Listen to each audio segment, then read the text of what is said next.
ব্যস্ত সময়ের মধ্যেও আমাদেরকে সময় দেবরাজ মুখার্জি, আপনারা দেখেছেন ওনাকে টিভিতে, সিনেমাতে।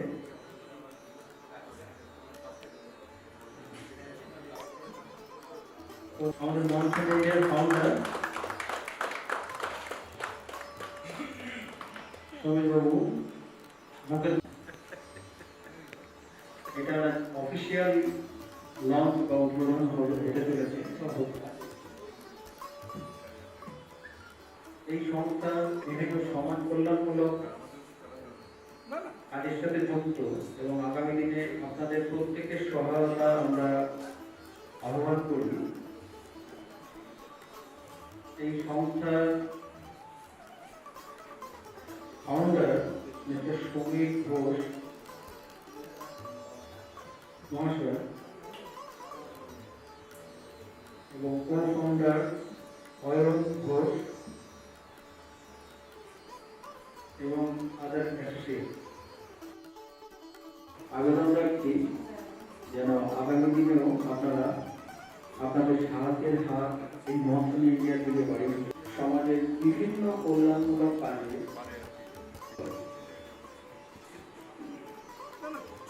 মনসুন ইন্ডিয়ার পক্ষ থেকে মিস্টার সুভাষ গৌরকে আমরা উত্তরীয় সম্মান জানাচ্ছি। তারা আন্তরিকভাবে আপনাদের কাছে ঋণী থাকবে স্যার।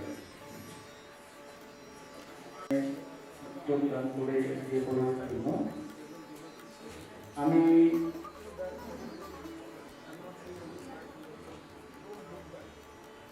মিস প্রিয়াঙ্কা ঘোষকে অনুরোধ করব ওনাকে উত্তরীয় দিয়ে আহ্বান করে নেওয়ার জন্য।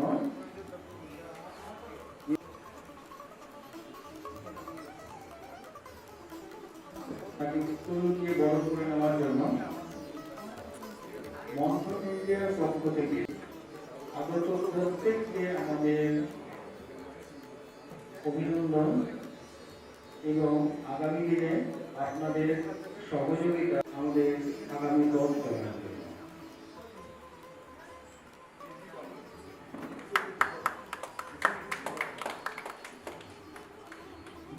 এবার আমাদের মধ্যে আসবে খুবই গর্বিত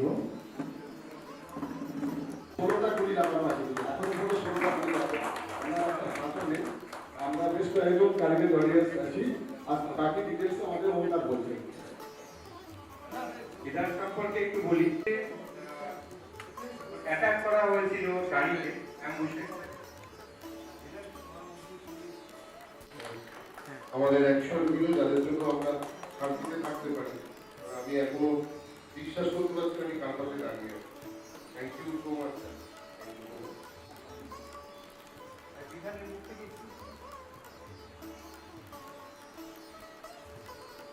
নমস্কার সবাইকে জয়। আমি 2000 তার আগে কিছু কারেকশন করি। আমি অ্যাকচুয়ালি কার্গিল ওয়ারে ছিলাম না, আমি কার্গিল ওয়ারের পরে আমি রিক্রুট হই এবং আমি ত্রিপুরাতে পোস্টিং হই। আচ্ছা, যেখানে 16টা গুলির কথা বলা হয়েছে সেটাও কারেকশন করি। অ্যাকচুয়ালি আমার 22টা গুলি লেগেছিল। তার একটু শুরু করি, আমি শুরু থেকে নাম বলে আপনারা বুঝবেন না। আমি ত্রিপুরাতে পোস্টিং হই, ওখানে পিআরও বর্ডার রোড অর্গানাইজেশন, ওদের প্রোটেকশনে আমরা ছিলাম। তাদের কাজ হচ্ছে বর্ডারে রাস্তা তৈরি করা, বর্ডারের সাইড থেকে রাস্তা তৈরি করা। আমরা বেসিক্যালি ছিলাম ওখানে, তাদের মেন কাজের জন্য যে ওদের মিলিটেন্টরা ওদের ওখান থেকে তুলে নিয়ে যেত। ওদের তুলে নিয়ে গিয়ে ভারত সরকারের কাছে নানা রকম ফেরতি চাইতো যে ওদের মারা হবে না হলে কিছু না দেওয়া হবে। আর আমাদের কাছে যেটা ওরা ডিমান্ড করতো সেটা হচ্ছে, ওরা বলতো যে বর্ডারের সোজাসুজি রাস্তা তৈরি হবে না, ওদের ওখানে কিছু ক্যাম্প আছে, সেই ক্যাম্প মানে তাদের 5 কিলোমিটার ভেতর থেকে আমাদের রাস্তাটাকে নিয়ে যেতে হবে।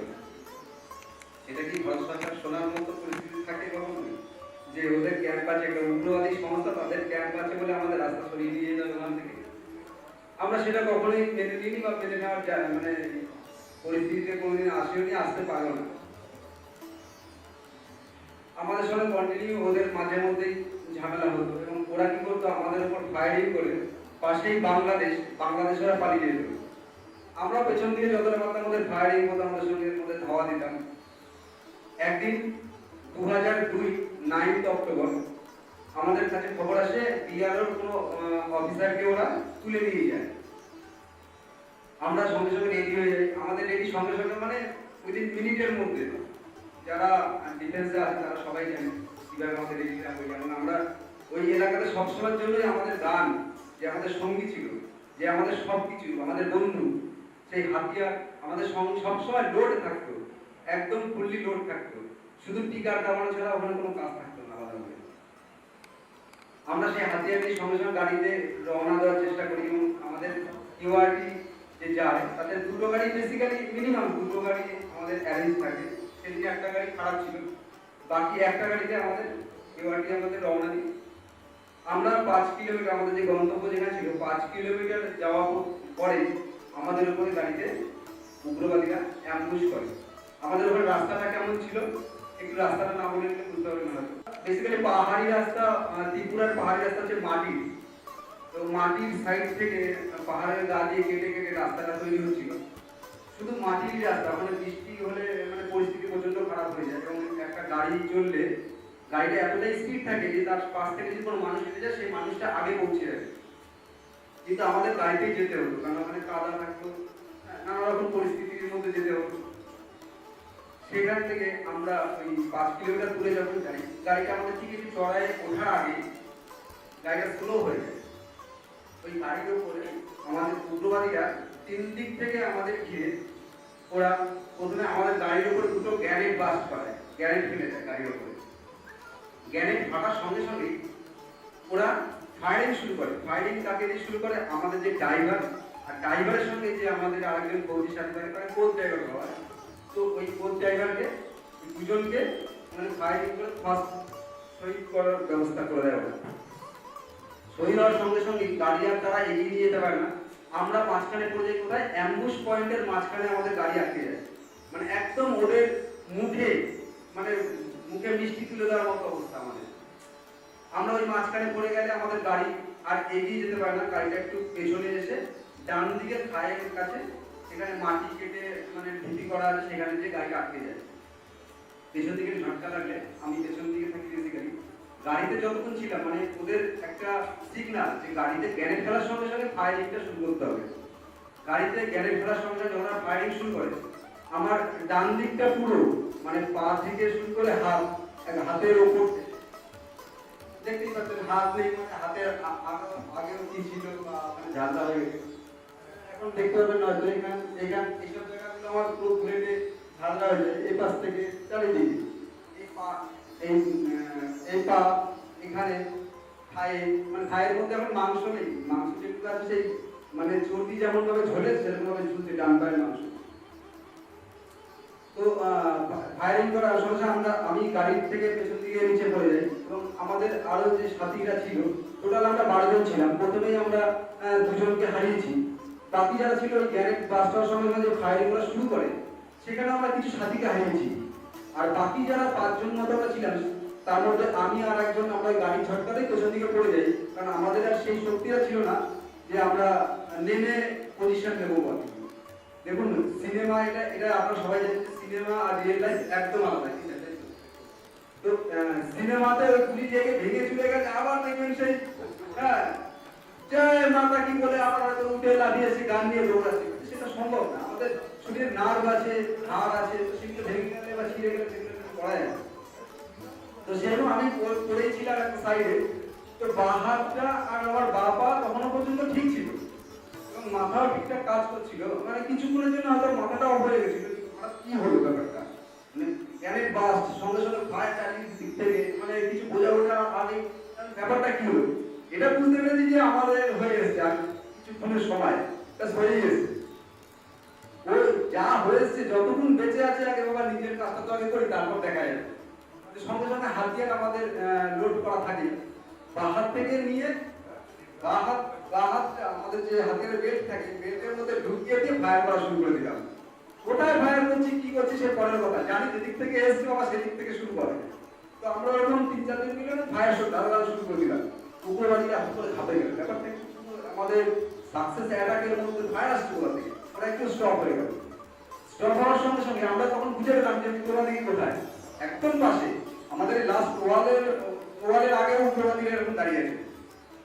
আমরা দেখে দেখে ওরকম ফায়ার শুরু করলাম। দেখে মানে কি একটা টিক টিক করবো না, দাদা দাদা আমরা ফায়ারিং শুরু করলাম। ফায়ারিংটা এত স্পিডে হচ্ছিল যে এক উগ্রবাদীরা আমাদের উপর 2700 রাউন্ড পর্যন্ত ফায়ার করেছে, 2700 রাউন্ড, তাই না? এটা কোনো জোকস না।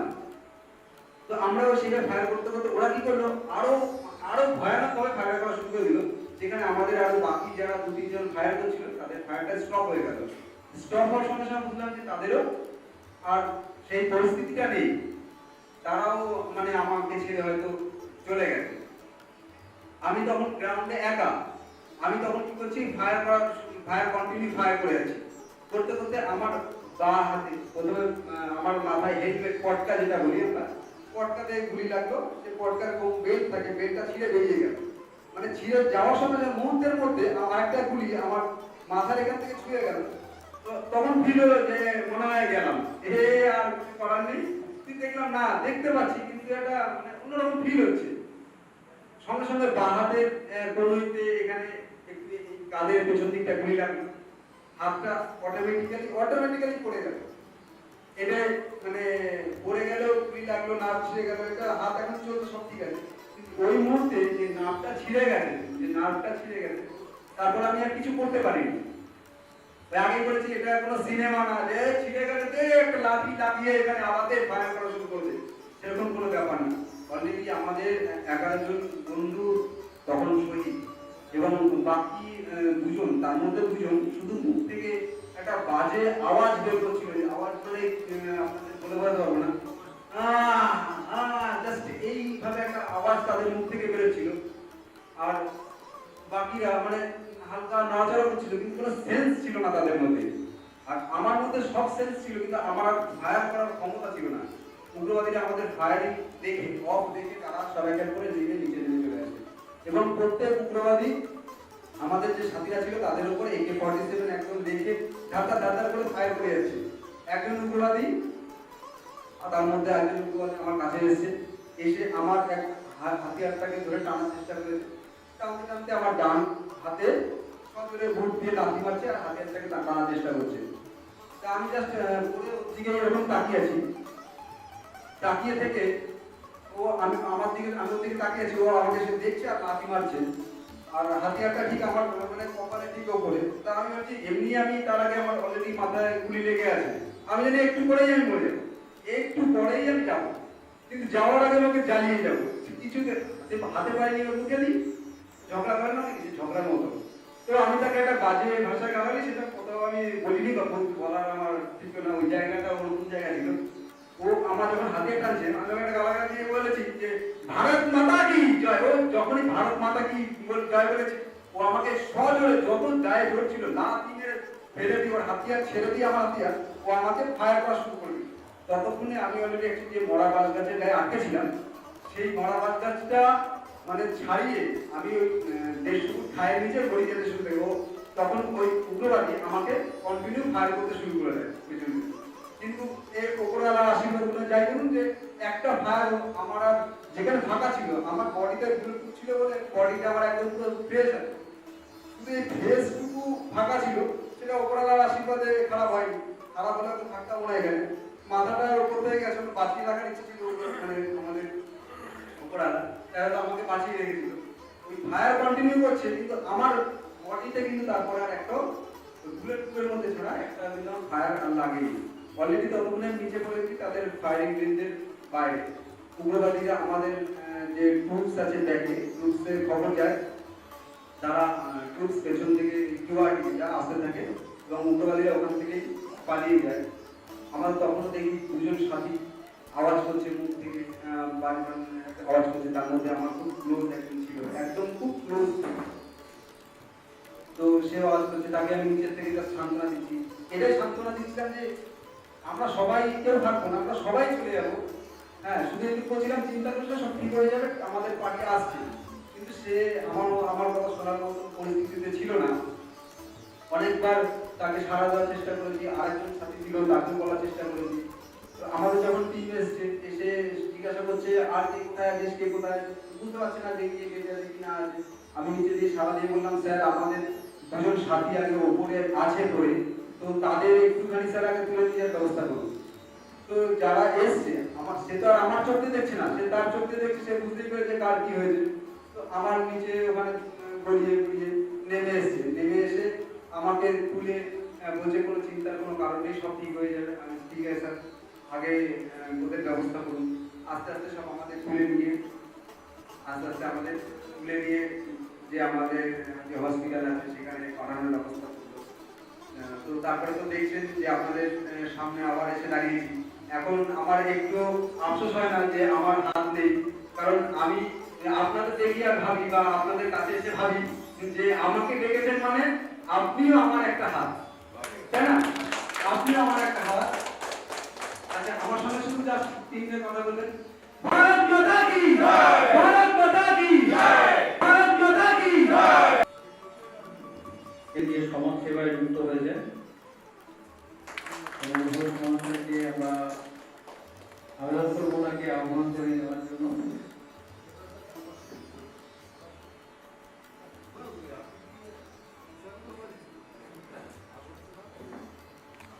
আগামী দিনে আপনাদের সাহায্যই আমাদের পাশেও হবে বলে আমরা কামনা রাখছি বা আশা রাখছি। আপনাদের প্রত্যেককে পাশে পেয়ে আমরা অত্যন্ত গর্ববোধ করছি নিজেদেরকে যে আপনাদের আমাদের মধ্যে আগে যে স্যার বললেন এগুলোই আমাদের অনুপ্রেরণা জানাবে আগামী দিনে।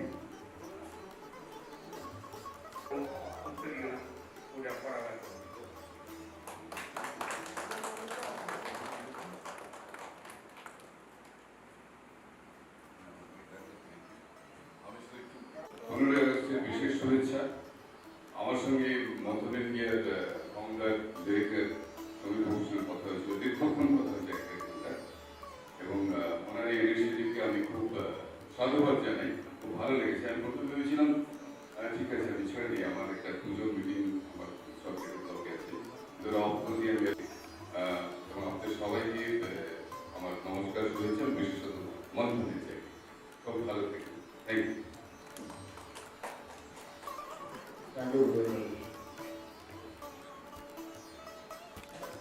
আজ ভারতের ৭৫তম স্বাধীনতা দিবস। এই উপলক্ষে আপনাদেরকে আমরা পেয়ে, আপনাদের মতো গুণীজনদেরকে আমরা পেয়ে খুবই ধন্য। তো আমাদের তরফ থেকে আপনাদেরকে যদি আপনারা কেউ কিছু পারফর্ম করতে চান বা কিছু বলতে চান,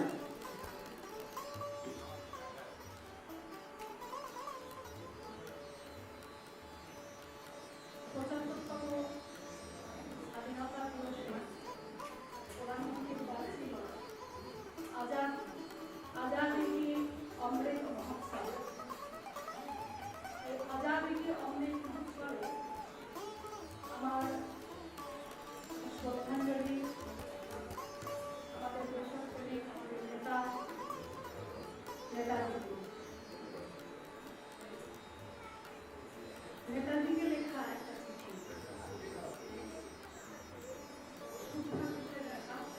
প্রিয় নেতাজি, প্রিয় নেতাজি, অনেকদিন ধরে তোমাদের একটা চিঠি লিখবো ভাবছিলাম, কিছুতেই আর হয়ে উঠছিল না। আজ কোনো একটা ঘটনার নিরিখে তোমাকে চিঠি লিখতে বসলাম। ছেলেবেলায় আমাদের দোতলার ড্রয়িং রুমে তোমার ছবি, জন্মদিনে পেতাম বই, সেখানেও তুমি, বাবার গল্পে তোমারই বিরক্ত, দেখতে দেখতে শুনতে শুনতে তোমরা আমিও তোমার ভক্ত। বাবা বলতেন ইন্ডিয়ার আর একজন নেতাজির দরকার ছিল, মা জানতেন বীর সুভাষের মহান দেশ। দাদু বললেন ছেলেটাকে ওরা শেষ করে দিল। ঠাম্মার চোখে তখন আঁচলের ফুল। এসবের মধ্যে বড় হওয়া কেমন যেন একটা ঘোরে থাকতাম আমি। ভাবতাম পারতে, তুমি সব পারতে।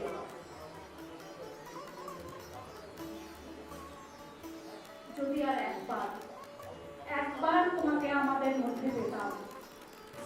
আজ উত্তর 40-এও আমার একই হোক, তুমিই পারতে। কেননা দেশের মাটিতে দেশপ্রেমের মতো জোড়াল একটা ঝাঁকুনি দেবার ক্ষমতা তখন আর কারোর মধ্যে ছিল না। আজও আছে কি? তোমার হারিয়ে যাওয়ার পর দেশে কত কমিশন বসেছে। ভারতের পূর্ব, পশ্চিম, উত্তর, দক্ষিণে কোনো পীর, কোনো সন্ত, কোনো দয়ালু বৃদ্ধকে দেখে সবাই ভুল করেছে। ছুটে গেছে তুমি মনে করে, কিন্তু ছিঁড়েছে মাথা নেড়ে। তোমাকে পাবার আশায় সবাই বুক পেতেছে। কেননা তুমি তো শুধু বসুবাড়ির নও, গোটা ভারতবর্ষের মণিকোঠার হীরক, যার আলো শুদ্ধতা কালোকে সাদা করতে পারে। এসবে বিশ্বাস করে সবাই ভেবেছিল তুমি আসবেই। কেটে গেল অনেকগুলো বছর, পেরিয়ে এলাম জীবনের অনেক গভীরতে। তুমি এখন বিমানবন্দরে, সভা সমিতিতে, রিসার্চ ব্যুরোতে, এমনকি ছেলের নামকরণে শুধু হৃদয়ে যেন দোলা দেয় না। জানো, তোমার জন্মদিনটা এখন সবাই ছুটির দিন বলে আয়েশ করে উপভোগ করে। আর ছেলেরা, তারা তো দেশের থেকে বিদেশের খবরই বেশি রাখে। আর মেয়েরা, তারাও স্বাধীনতার খেলায় চড়ে হতচকিত, শুধু মাটিটা কাঁদে। সেই কান্না যেন বন্যা, খরার এলেনীল হয়ে চারিদিকে ভাসিয়ে দেয়। তুমি আজও অভিমান করে শুয়ে থাকবে গদিতে?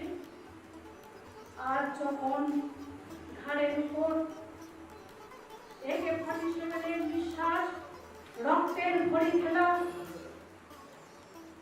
অন্যের জিগিরে, তখন সেই আওয়াজ শোনাও তুমি, আমি সুভাষ বলছি। মেয়েটা দৌড়ে এসে বলবে, মা, মা দেখো, উনি আসছেন। পাশের বাড়ির মেসমশাই ডাকবেন জানলা দিয়ে, বৌমা, আমি বলিনি উনি আসবেন। খোলা জানালার ধারে দাঁড়াবেন মায়েরা, তাদের ডান হাতে শঙ্খ, বা চোখে জল।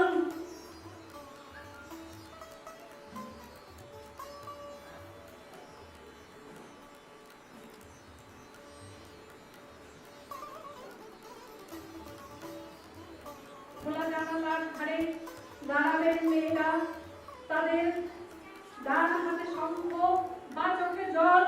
নদী হবে উত্তাল, নৌকা বেসামাল। পরাণ মাঝি চেঁচাবেন, উনি আসতেছেন। সবুজ মাঠে শিশুদের হাতে পতাকার গোলা, উনি আসছেন, উনি আসছেন, উনি ফিরে আসছেন। তোমার হারিয়ে যাওয়া জন্মদিনের ভিতর থেকে উঠে আসুক আর একটা 23-এ। আজ ঠিক স্বাধীনতার পূর্ব মুহূর্তে দাঁড়িয়ে তোমাকে আমার এই চিঠি। প্রণাম, ভালো থেকো নেতাজি, প্রণাম।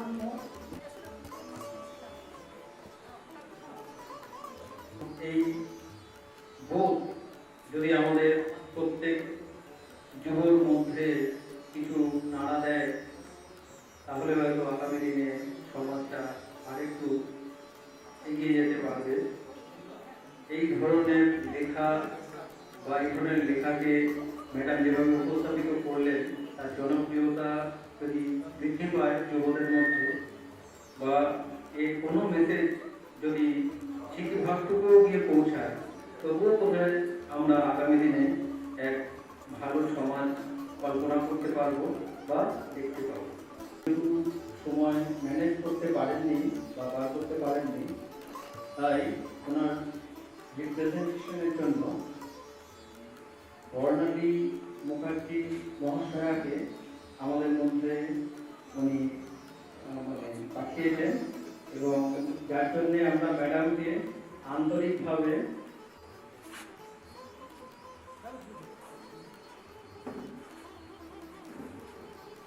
উত্তর দিয়ে বরণ করে দিচ্ছেন বর্ণালী ম্যামকে আমাদের মন্থন ইন্ডিয়ার ফাউন্ডার সৌমিল ঘোষ মহাশয়।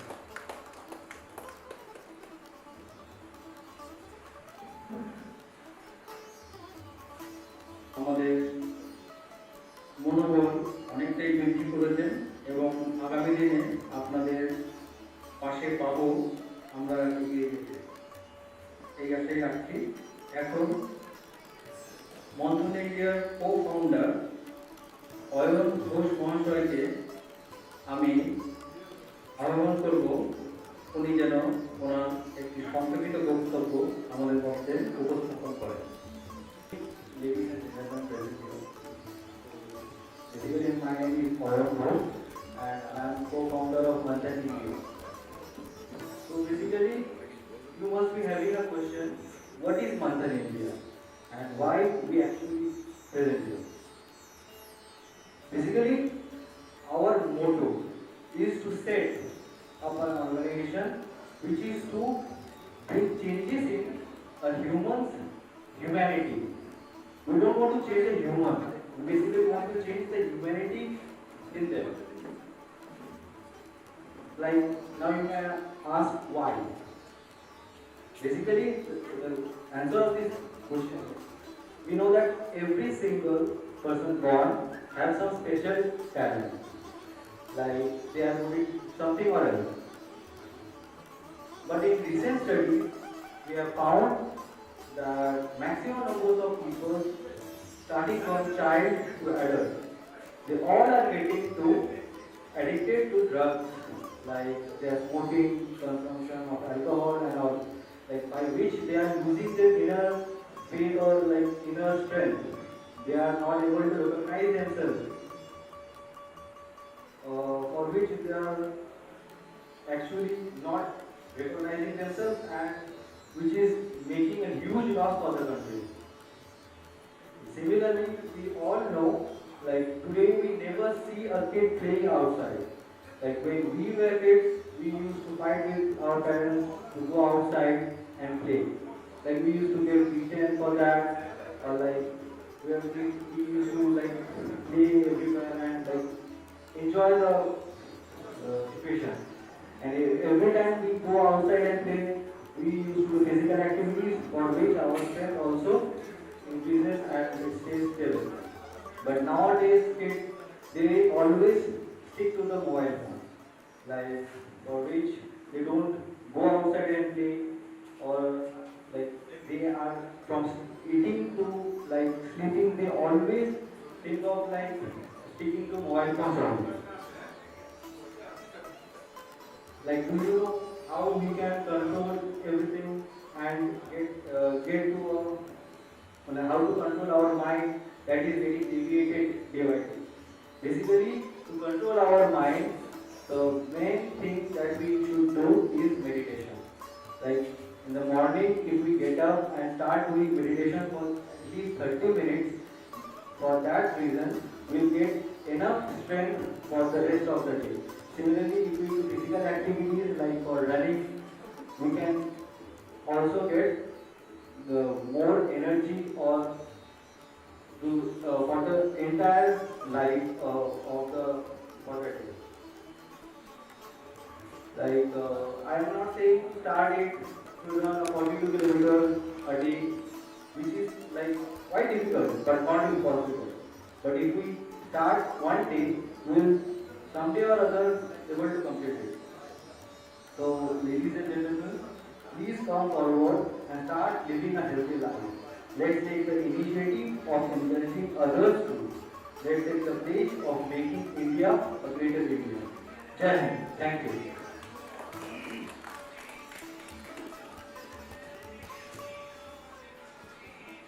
আচ্ছা, আমাদের মধ্যে আমরা পেয়েছি মিস্টার রমেশ কুমারকে। তিনি একজন পরিবেশবিদ এবং একজন সোশ্যাল অ্যাক্টিভিস্ট বটে। তো ওনাকে আমরা আহ্বান করবো আসার জন্য এবং কিছু আমাদের বলার জন্য। Sir please come to the stage. Mister Ramesh Kumar. যদি কোনো ভুলভাল হয় আমাকে ক্ষমা করে দেবেন। I've been seeing Samir and Ryan for some time, and I'm a big fan of Samir. তো সবাই যখন আমাকে বললো এই কাজগুলো করছে, দেখুন আমি তো ভেরি প্র্যাকটিক্যাল পারফর্মিং এনভায়রনমেন্টে। আমি তো ইনভায়রনমেন্টে নিজের হাতে কাজ লাগিয়েছি, আমি নিজের হাতে জল দিয়েছি, পেন্টিং করেছি, আমি সাথে লোক পেয়েছি। এটাই those are all beyond the point.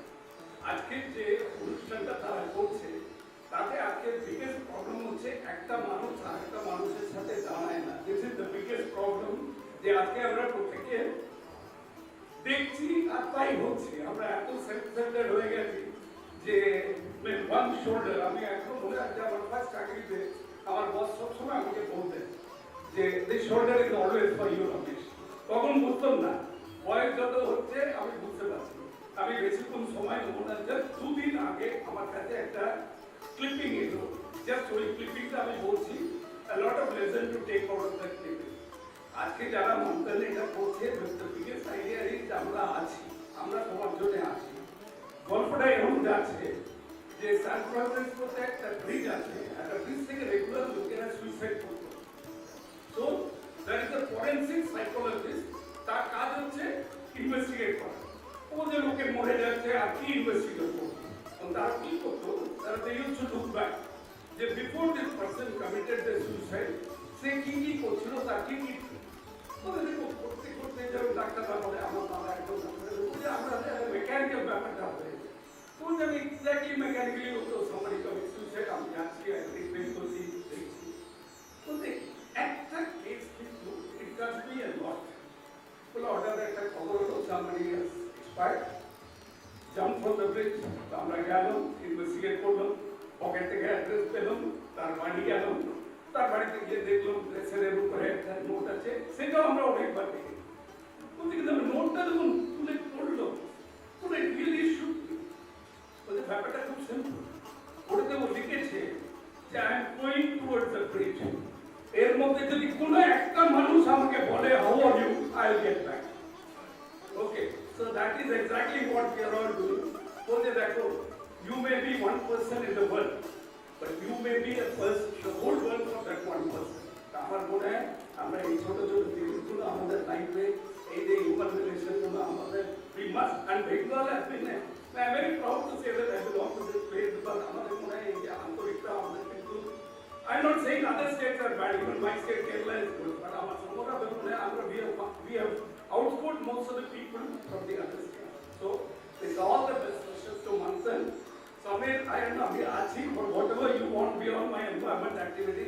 আমি স্কুলে যাই, very fond of children. আমি বাচ্চাদের সাথে ওদের লেভেলে আমি কিন্তু I can interact with them, and thank you so much. আমাদের মধ্যে আমরা যাকে পেয়েছি শ্রী যাদবচন্দ্র সরকার মহাশয়। একটু ওনার সম্বন্ধে না বললেই নয়। আজকে যে মান্থান ইন্ডিয়ার থট প্রসেস যেখান থেকে বিল্ড আপ হচ্ছে, আমাদের ফাউন্ডার শ্রী সমীর ঘোষ মহাশয় এবং আমি নিজেও যাদব স্যারের আমরা ছাত্রই বলতে পারেন, কারণ আমরা সবসময় ওনার থেকে গুড হিউম্যানিটির মেসেজ পেয়েছি যে whatever your designation is does not mean until unless you will be a good human being. তো এইটা আমাদের বেসিক মেসেজ উনি দীর্ঘ কয়েক বছর ধরে আমাদেরকে বলে আসছেন। এবং সব সময় আমরা দেখেছি তাকে, আমরা সবাই টেলিকম ব্যাকগ্রাউন্ডের মোটামুটি, যদিও এরা ডিফেন্সের ছিল আগে, ডিফেন্স এয়ারফোর্স নেভি। তো যদিও আমাদের বিশেষ করে আমার সুযোগ হয়েছে এনাদের সাথে অনেক বছর কাটাবার এবং খুব কাছ থেকে ওনাদেরকে দেখার। তো আজকে আমি বলতে বাধা নেই যে মান্থান ইন্ডিয়ার যে থট প্রসেস যেখান থেকে শুরু হয় তার শিক্ষাটা বোধহয় স্যারই আমাদের দিয়েছেন, এবং সেখান থেকেই আমরা দেশের জন্য কিছু করা বা সমাজের জন্য কিছু করা, এখন এই জায়গাটা যে আমরা উপলব্ধি করেছি এটা কিন্তু বীজ বপন আমাদের মধ্যে স্যারই করেছি। তো আমরা আহ্বান করব আমাদের খুব প্রিয় স্যার একজন, যাকে আমি অন্তত মানে ফ্রেন্ড ফিলোসফার গাইড যেটা বলে সেই রকম, মানে উনি আমাদের জীবনের প্রথম পদক্ষেপ বলে আমি মনে করি, বা আমার জীবনের মেন্টার বলে আমি ওনাকে মানি এখনো। তো স্যারকে বলবো যে স্যার যদি দুটি কথা বলে আমাদের উদ্বুদ্ধ করে দেওয়া হয়। আমাদের মাতাও আমরা ৭৫ বছর ফ্রিডম, আমরা স্বাধীনতা বলতে যেটা বুঝি সবসময়, স্বাধীনতা মানে আমাদের মনের মধ্যে আছে যে উৎসব হবো, কারো কম্পিটিশনে থাকবো না। এই ফ্রিডম কথাটা যদি আমরা একটু ব্রেক করার চেষ্টা করি, ফ্রি ফ্রম ডমিনেশন, মানে কারো রেগুলে থাকতে আমি চাই। মনস্ফূর্ত হয়ে আমাদের হৃদয় সবসময় সচ্চিত আনন্দ, মানে সবসময় এটা ফ্রি থাকতে চাই। যখনই কোনো ধরনের অবজেকশন, যদি বাবা বলে স্কুলে যা, তখন আমি স্কুলে গিয়ে কি বাবার কোনো উপকার করছি? আমাকে কেন খেলতে দেওয়া হচ্ছে না? এই যে আমাদের প্রবণতা, সবসময়তেই আমরা একটা বিরোধী ভাব মনের মধ্যে আনি যখনই আমাদের স্বাধীনতায় হস্তক্ষেপ। তো এই স্বাধীনতা সম্পূর্ণ স্বাধীন মানুষের পক্ষে সম্ভব নয়, স্বাধীনতা পাওয়া সম্ভব নয়। কারণ কোথাও না কোথাও আমাকে ডোমিনেটেড হতে হবে, হয় আমার পিতা বা পরিবেশ বা সমাজ বা গভর্নমেন্ট, কারণ না কারণ ডোমিনেশনে আমাকে আসতে হবে। এবার আমাদের এই ডোমিনেশনের মধ্যে তাহলে সুন্দরভাবে কিভাবে থাকা যায়, কিভাবে থাকা যায়, সেখানে আমাদের দুটো সার্কেল তৈরি করতে হবে। একটা সার্কেল হচ্ছে বড় সার্কেল, যেটাকে আমরা বলি এরিয়া অফ কনসার্ন, যেখানে আমার কিছু করার থাকবে না। আর তার সেই সার্কেলের ভিতরে একটা ছোট সার্কেল থাকবে, এই সার্কেলটা হচ্ছে area of influence. Area of influence মানে আমি নিজে যা খুশি আমার উপর এক্সপেরিমেন্ট করতে পারি, but I can not do any activity outside me. আমরা বাইরে আমি কিছু করতে পারি। তো এই স্বাধীনতার জন্য আমাদের যখন আমার স্বাধীনতা আমি আনতে চাইবো, তখন আমার এরিয়া অফ ইনফ্লুয়েন্সকে বড় করতে হবে। ইনফ্লুয়েন্স মানে আমি আমার দ্বারা করতে পারি। এই সার্কেলকে যখন বড় করতে যাব, তখন আমার মধ্যে তিনটে জিনিস আছে। কি কি আছে? Mind, soul and body. এই তিনটে জিনিসের কম্বিনেশনে আলাদা আলাদাভাবে কাজ করতে হবে, যেটা আমি প্রথমত খুব শরীরের উপরে অ্যাক্টিভিটি করতাম। এবং সমীর ঘোষ মহাশয়, শিবনাথ যে অ্যাঙ্কারিং করছে এবং আরো অনেকে, আমরা যখন কাজ করতাম তখন আমাদের এই 1 জানুয়ারিতে একটা রেজুলেশন হতো যে সবাই বলে না সিগারেট খাওয়া বন্ধ করবো, অমুক করবো, তমুক করবো, না করবো। কিন্তু আমার রেজুলেশন হতো আমি 50টা লোকের হেল্প কালেক্ট করবো। কিভাবে? তাকে ইন্সপায়ার করি যে morning get up early, win the battle of the bed. সকালে বিছানা ছাড়া একটা ভীষণ কঠিন কাজ, সেই কাজটা সকলকে ইন্সপায়ার করা। সকালবেলাতেই 5:30টার সময়তেই তাকে মেসেজ করে ডাকা, এটাও সেটা শো করে ওরা। এইভাবে যে ছোট ছোট করে মানুষের মধ্যে সমীর ঘোষ মহাশয় 40 মিটার দৌড়ানোর জন্য ওকে স্ট্রাগল করতে দিয়ে দিল। আপনারা বিশ্বাস করবেন না, উনি 65 কিলোমিটার দৌড়েছেন এট স্ট্রেস। এই যে হেলথের উপরে কাজ করা and up to great extent, মানে অনেক দূর পর্যন্ত উনি এই শরীরের প্রতিবন্ধকতা বলুন, যাই বলুন, বা তার সেটার উপরে উইন ওভার করার চেষ্টা করেছেন এবং করেছেন। তারপরেই শুধু শরীরের উপরে কাজ করলে হবে না, শরীর হচ্ছে খাঁচা, খাঁচার ভিতরে যে এলিমেন্ট আছে, অ্যাকচুয়াল ব্যক্তি আমি, আই এম সোল, এই সোলেরও পরিচর্যা করতে হবে। সেই জন্য কি লাগবে? স্পিরিচুয়াল অ্যাক্টিভিটি লাগবে। আজকে যে আমরা বলছি না, রমেশবাবু বলে গেলেন যে একজন মানুষ আর একজনকে জিজ্ঞেস পর্যন্ত করেনি তুমি কোথায় যাচ্ছ, হয়তো সে ফিরে আসতে পারতো। কিন্তু এই যে ছোট ছোট আমরা সবসময় দৌড় ওই কিসের জন্য দৌড়ছি জানি না। আপনি এখানে বসে নিজেরা একবার জিজ্ঞেস করুন তো আপনার জীবনের চরম উদ্দেশ্য কি? প্রত্যেকে নিজেকে একবার এখানে হাতটা রাখুন, রেখে জিজ্ঞেস করুন আপনার জীবনের চরম উদ্দেশ্য কি, আপনি কি চান, একটা কি চান।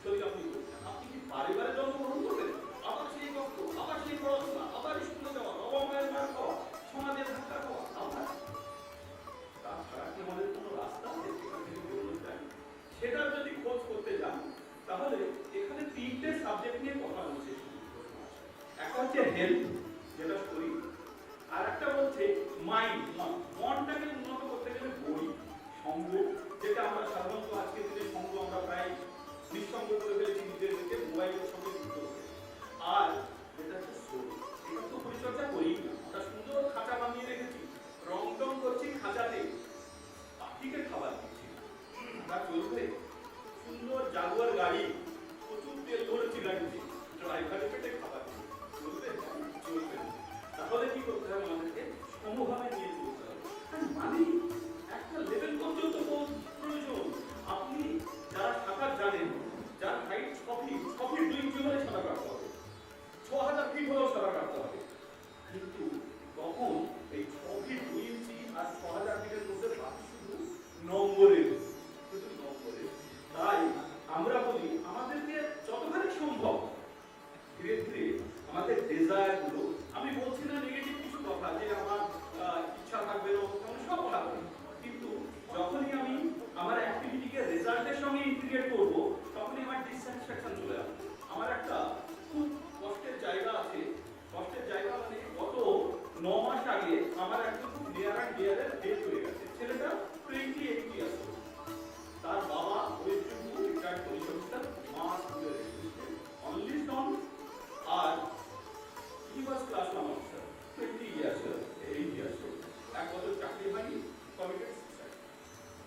কিসের অভাব? তাই বাড়ি আছে, সব কিছু আছে, অভাব হচ্ছে আমাদের জীবনে কানেক্টিভিটির অভাব। কানেক্টিভিটি মানে আমরা কোনো জিনিস যখন সহজেই অ্যাচিভ করে যাই, সেই জিনিসের গুরুত্ব দিতে জানি না। আমি হয়তো বাবার কাছে পিটুনি খেয়ে স্কুলে গেছি, ও কিন্তু বাবার কোলে চড়ে স্কুলে গেছে, দ্যাটস দ্য বেসিক ডিফারেন্স। তো আমরা যদি হার্ডশিপটাকে যদি কখনো জীবনের ক্ষেত্রে চলার ক্ষেত্রে যদি না দেখি, তখন কি মনে হবে যে এভরিথিং ইজ ইজি, আর এই ইজিতে জীবনটা হয়ে যাবে ঘটন। এই ঘটনেসকে দূর করার জন্য আমাদের কি দরকার? আমাদের দরকার 3টে অ্যাক্টিভিটি। ফিজিক্যাল অ্যাক্টিভিটি হলে আমাদের মাইন্ড এনগেজ থাকবে, বডি ফিট থাকবে, লাগবে মেডিটেশন, মেডিটেশনের ক্ষেত্রে মন স্থির হবে, আর লাগবে স্পিরিচুয়াল অ্যাক্টিভিটি। এই 3টে জিনিসের কম্বো সমীর ঘোষ মহাশয় করার চেষ্টা করেছেন, এবং তার এই সুন্দর এফর্টকে আমরা সবাই সাধুবাদ জানাচ্ছি। আর জানাচ্ছি আপনারা যারা চরম সহযোগিতার হাত বাড়িয়ে দিয়েছেন সামনে এসে, যে এটা একা ওর দ্বারা কখনোই সম্ভব হতো না যদি না সকলে এসে সাহায্যের হাত বাড়াতো। এবং ও যে টার্গেট নেয়, উনি মেনলি টার্গেট নেন যে ডিঅ্যাডিকশন। কেউ বিড়ি খাচ্ছে, সিগারেট খাচ্ছে, বা দিনে 100 টাকা ইনকাম করছে, 50 টাকা ব্যয় করে ফেলছে সেই অ্যাডিকশনের জন্য, তাদেরকে ধরে ধরে কাউন্সিলিং করে 10টা ট্রাই করলে একটাও যদি হয় তাকে শুনে না। তো এইভাবে উনি করছেন, এবং আমরা হয়তো ব্যাকগ্রাউন্ড থেকেই শুধু মোটিভেশনাল স্পিচ করেই সাহায্য করি, এবং উনি ইমিডিয়েটলি কাজ করছেন। তো এই জন্য 6 ফিটের উপরে জল হলে আপনাকে সামলাতে হবে, 6000 ফিট হলেও সামলাতে হবে।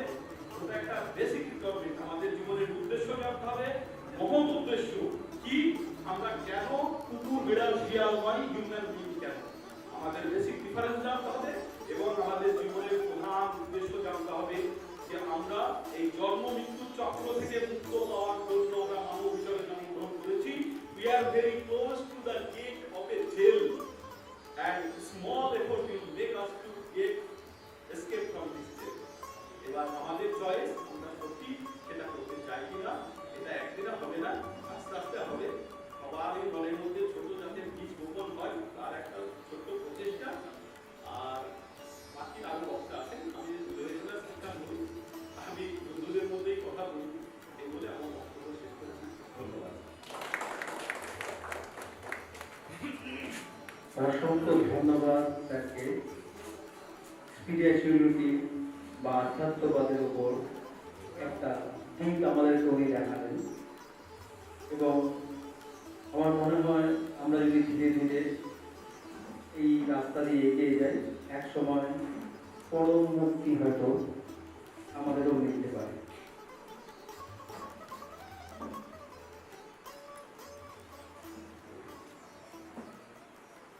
যাই হোক, এখন আমরা আমাদের মধ্যে পেয়েছি মিস্টার প্রণয় বর্ধন মহাশয়কে, যিনি এশিয়াতে গোল্ড মেডেল উইনার কার্ড প্লেতে, উনি স্বর্ণ পদক জিতেছেন এশিয়ার মধ্যে।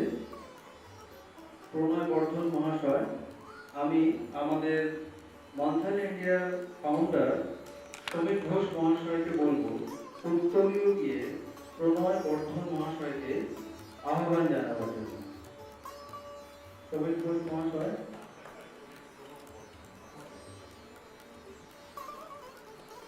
সরি, নামটা প্রণয় বর্ধন, আমার হয়তো একটু শোনা ভুল হয়েছিল। প্রণব বর্ধন খুব ভালো। আচ্ছা, আমার একটা ক্যাপশন আছে খুব ভালো। আমরা যদি প্রতিদিন খুব ভালো বলি 21 দিন পরে সত্যি খুব ভালো লাগবে। কি বলবো আমরা? বলবো তো? ইয়েস, আমি কিন্তু শুরু করেছি আমার অফিসে, তাই আমার অফিসে শুরু করেছি খুব ভালো কথা বলতে। কেউ যদি বলে ভালো আছে, মোটামুটি কেমন আছে দাঁড়িয়ে বলবে ও খুব ভালো আছে। এই যে কথাটা এখন কিন্তু সত্যি করে খুব ভালো আছে, খুব ভালো আছি এবং ভালো থাকবো, এটা হচ্ছে সাইকোলজিক্যাল এফেক্ট। উনি বলে গেলেন দাদু বাবু, মানে অ্যাকচুয়ালি আমার একটু এই যে ওইখানে যে এসেছি দাঁড়িয়ে শুধু যে বললেন এই যে একদম একটা কথা উনি শুরু করেছিল, মানে ওনার জন্য আমার কিছু ছিল না। তো এই জন্য কি আছে, আমরা কিন্তু একটা জিনিসকে শুরু করতে পারবো যে কোনো দিক থেকে। আমরা আজ থেকে একটাই প্রতিজ্ঞা দেবো, আমরা খুব ভালো আছি। দেখুন না খুব ভালো থাকা যায় কিনা। আমি বলে দেবো 10টা পয়েন্ট আমি খুব ভালো আছি, আপনি 5টা পয়েন্ট বলতে পারবেন আমি খারাপ আছি। চ্যালেঞ্জ করবো, আমি প্রশ্ন দিবেন নিশ্চয়ই বলবো 10টা পয়েন্ট বলবো আমি ভালো আছি, কিন্তু 5টা পয়েন্ট আপনি বলতে পারবেন না কেন খারাপ আছি। আমি কিন্তু তার ক্রস অ্যান্সার দেবো, ঠিক আছে? বেশি নয়, আলোচনা কিন্তু চলবে, ঠিক আছে? আমরা স্টার্ট করছি। যেন সাহেব অনেক এসেছেন, আমাদের প্রচুর সময় দিয়েছেন, খুব ভালো লাগছে। ওনাকে ছাড়বো কিন্তু প্রোগ্রাম শেষ হবে না, রাইট? আমরা কিছু আমার স্পিচ থাকবে, যদি ভালো লাগে আমি বলবো, ভালো থাকবো এটা সবচেয়ে ইম্পর্টেন্ট। কি কতদিন বাঁচবো কেউ বলতে পারবে না, বলতে পারবে? কিন্তু যতদিন বাঁচবো ভালো থাকবো এটা কিন্তু মানা যায়। কি ঠিক বলেছি ভুল বলেছি? একদম ঠিক। ভালো থাকাটা কিন্তু আমার হাতে, কতদিন বাঁচবো কিন্তু বলতে পারবো না। যদিও আমি 104 বছর বাঁচবো, পরিষ্কার অ্যানাউন্স করবো, কেন বলে দিচ্ছি। কার্মিক অ্যাকাউন্ট, যেটা আমি কথা বলবো আজকে আমার মেন বক্তব্য। কার্মিক অ্যাকাউন্টটা যদি জানতে পেরে যাই, ক্যালকুলেশন করতে শিখে যাই, তাহলে কিন্তু আমি ওই এসএমএস এর বলতে গেল 2 লাখ 2 হাজার টাকা খরচে 5 হাজার টাকা বেরিয়ে গেল, সেম জিনিস মাইন্ডে আসবে।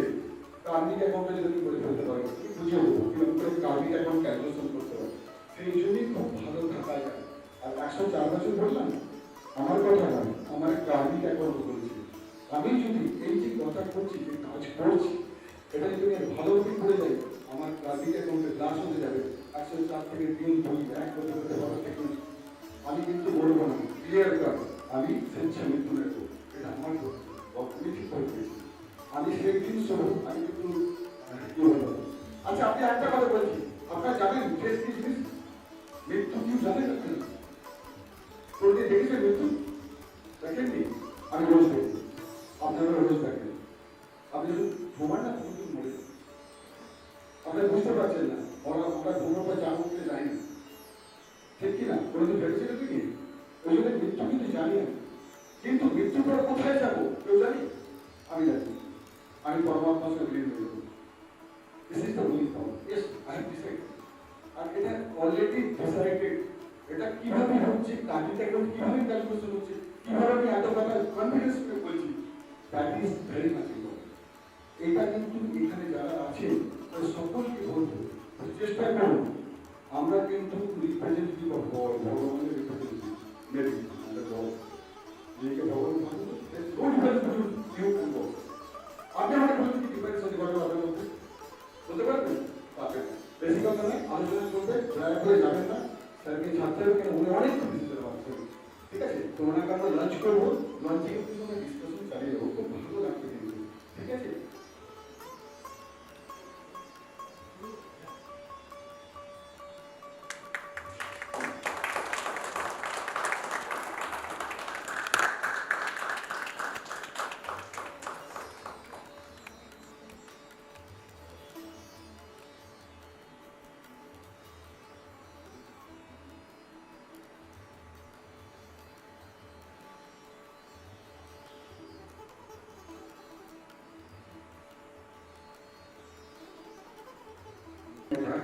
যেটা যাদের সাথে বললেন আমাদের ঘরে খাঁচাপাল কিন্তু অনেকের খারাপ বিভিন্ন রকম প্রবলেম মধ্যে খাঁচায় আছে, ঠিক আছে? তো এই খাঁচাটা তো ঠিক করতেই হবে, সঙ্গে সঙ্গে খাঁচার ভেতরে কিছু করতে হবে, আর সঙ্গে সঙ্গে বাকিটা করবো। Sir thank you very much, আপনি আমাদের সঙ্গে ছিলেন, খুব ভালো লেগেছে। হ্যাঁ, এক মিনিট, আচ্ছা এক মিনিট। আচ্ছা স্যার আমাদের সঙ্গে এখন যাচ্ছেন, কিন্তু আমরা আলোচনা শুরু যাবো। স্যার এক মিনিট। আচ্ছা ওকে, না ঠিক আছে, আমি কিছু বলতাম না। হ্যালো, আমি এখনো তুমি করে বলছি, আমি তোমার মধ্যে থেকে বেরোতে পারি, আর বেরোতে চাইবো না। তোমার মতন যারা আছে তাদের সামনে সবসময় আমাদের মাথা নিচু থাকতে চেষ্টা করবো, যেভাবে হোক তোমাদের জন্য, তোমাদের পাশে থাকা। আজকে তোমাকে নিয়ে আমি বাড়ি যাবো, চেষ্টা করবো আমার ব্যবহারে, এখানেই আমি ব্যবহার করি কারোর সঙ্গে তোমার যেন মাথা নিচু না। আমি সম্প্রতি একটা সিনেমা করেছি বিনয় বাদল দিনেশ, সেইটা করার জন্য আমি রিটায়ার্ড মেজর সত্যগুপ্তর রোলটা করেছি, ক্যারেক্টারটা যে রসময় বাবু যেটা করেছে, অপু দাস, আশাদা, শঙ্কর দেবনাথ একটা পাঠ করেছেন একটা চরিত্রে। তো আমরা বিনয় বাদল দীনেশকে তৈরি করছি, এবং বিনয় বাদল দীনেশ যে তিনটি ছেলে করেছে, কিঞ্জল, অর্ণব এবং তারা এতটাই ঢুকে গেছিল ক্যারেক্টারটায়, আমরা ভয়ে ভয়ে থাকতাম কিছু করে না। বাচ্চা ছেলে, সিনেমা, ভিড় হচ্ছে, মানে ঝাঁপ দেওয়ার সিন, ওদের হার্নেস ব্যবহার করতে বলা হচ্ছে, ওরা এমনি ঝাঁপ দিচ্ছে, ফলতায় গঙ্গায় ঝাঁপ দিয়ে সাঁতার কাটা সিন নিজেরা করছে, কোনো ভয় পাচ্ছে না। ওদের আমরা বলছি বড়রা, এটা সিনেমা বাবা, এটা সিনেমা, এখানে সব মিথ্যে, পুরোটাই মিথ্যে। কিন্তু ওই বিনয় বাদল জিনিসটা যখন হলে দেখলাম, বিশ্বাস করবেন না আপনারা, প্লিজ প্লিজ প্লিজ দেখবেন, C5 এ আছে, দুবার টিভিতেও দিয়ে দিয়েছি, কিন্তু টিভিতে সিনেমা দেখে মজা নেই, বড্ড অ্যাড দেয়, অ্যাডের কারণে সিনেমা চলে। সিনেমাটা তো একটা অন্য জিনিস, একটু C5 এ দেখার চেষ্টা করবেন। দেখার পর হল থেকে বেরিয়ে না আমার না পুরো ঘেন্না হয়ে গেছে চারিদিকে যা দেখছি। তখনকার বাচ্চা বাচ্চা ছেলেগুলো কি করেছে দেশের জন্য, আর আজকে আমাদের সবকিছু থাকা সত্ত্বেও আমরা কিছু করতে পারছি না, এবং উল্টে রসাতলে নিয়ে যাচ্ছি। আমি আমার মধ্যে কোনো রাজনৈতিক পড়াশোনা নেই, আমি বুঝতে চাই না। মানুষের পাশে দাঁড়ানোর সঙ্গে রাজনীতির কোনো যোগাযোগ আছে বলে আমার মনে হয়। আমার সাধ্য মতন আমি সবার সঙ্গে থেকে সমিতা, আপনি যে মহাজনকে নিজেকে নিযুক্ত করেছেন, যেভাবে চান, যবে চান, যখন চান আমাকে পাবেন, প্রমিস। একটু যদি না করতে পারি তাহলে কি করলাম? ডাক্তার, পুলিশ, অভিনেতা অনেক পরের ব্যাপার। আমি অভিনয় করার জন্য জন্মাইনি, আর আমি সবসময় অভিনয় করতে চাইও না। বিগত 5 মাস অভিনয় করছি না, ভাল লাগছে আমার অভিনয় করতে, আমার ভালো লাগলে আমি অভিনয় করি, এবং যখন অভিনয় করি খুব গালাগালি দেন আপনারা, আমি জানি, সেটাই আমার ভালো লাগে। কারণ এই 16টা গান নিয়ে 62টা গুন্ডা পিটিয়ে লাস্ট দিন আমি বিয়ে করতে পারবো না। আমি মরে যাবো বা অ্যারেস্ট হবো, তখন লোক বাড়ি চলে যাবে। তো থ্যাংক ইউ, শুধু আমাকে না, আমার সব শিল্পীকেই ভালোবাসবেন। এবং আজকের যে প্রধান উদ্দেশ্য আমাদের স্বাধীনতা দিবসে অর্থাৎ ইন্ডিয়া, সবাই পাশে থাকবেন, আমি তো আছি, আর খুব ভালো থাকবেন। শরীর, হ্যাঁ বলবো, শরীরটাকে তো ঠিক রাখতে হবে। As an actor, as an human being, we have to maintain our physical and mental stability and fitness. তো সেইটা যেভাবে রাখবেন, সেটা সবসময় 8 ঘন্টা ঘুম আমাদের দরকার। দাদা আরো ভালো জানেন, আমি সময় নষ্ট করবো না, পাকামো করবো না। নেশা যত কম করা যায়, অনেকের মধ্যে অনেক রকম নেশা থাকে, আমার মধ্যে একটা নেশা আছে, মিথ্যা কথা বলবো না, দাঁড়িয়ে গুরুজনদের খুশি করার জন্য আমি পৃথিবীতে আসি, এমনি যখন গালাগালি খাই মিথ্যা কথা বলবো না। তো আমারও নেশা আছে, কিন্তু হ্যাঁ, আমি নেশা কোনোদিন ফ্রাস্ট্রেশনে করি না। আমি আনন্দে থাকবার জন্য বন্ধুদের সঙ্গে হয়তো মাঝে মাঝে আমরা এনজয় করি। আমার মনে হয় সেটা লিগাল, আমি জানি আমার ক্ষতি হচ্ছে, চেষ্টা করবো না করার। সো খুব ভালো থাকবে, এটাতেই আমাদের স্বাধীনতা। আপনি মাস স্বাধীনতা করতে পারবেন না, আপনাদের লোক বোঝে না, তাদের পেটে খিদে আছে এখন। স্বাধীনতা মানে আমার দেশে কোনো গরিব বলে কিছু থাকবে না, কেউ না খেয়ে ঘুমাবে না। আমার মনে হয় এটাই আমাদের স্বাধীনতা। সেই স্বাধীনতা যতক্ষণ আমরা না পৌঁছাচ্ছি, বন্দে মাতরম আমাদের মুখে সাজে না, আমার সাজে না। আমি কটা গরিবকে খাইয়েছি, আমরা অনেক রুগীকে টাকা দিয়েছি, 1 টাকা 10 টাকা 50 টাকা জিজ্ঞেস কাউকে করে দিতে ভাই তুমি কি করে মা তুমি কি করে বিক্রি হলে তো রাস্তায় বেরিয়ে পয়সা চাইছো আমরা কোনোদিন কাউকে জিজ্ঞেস করি আমরা নিজেদের সাধারণত টাকা দিয়ে কেটে পড়েছি কেটে পড়লে কি হবে দাঁড়িয়ে আপনার মতো রুটিটা খেতে হবে আর সেটাও তো আমাদের খেতে হবে না আপনারা তো খেয়ে নিয়েছেন আমাদের পকেটের রুটিটা বাকি মানুষ হিসেবে যাতে মাথা উঁচু করে হাঁটতে পারি তাহলেই ভারত স্বাধীনতা পাবে থ্যাংক ইউ সো মাচ ভালো থাকবেন আবার দেখা হবে এরকম কোনো অনুষ্ঠানে কবিতার সমস্ত আমি ছাড়বো না থ্যাংক ইউ আমার লাইফে আসার জন্য thank you because of you not for Kobita thank you তুমি তো ভালো লাগবে আসছি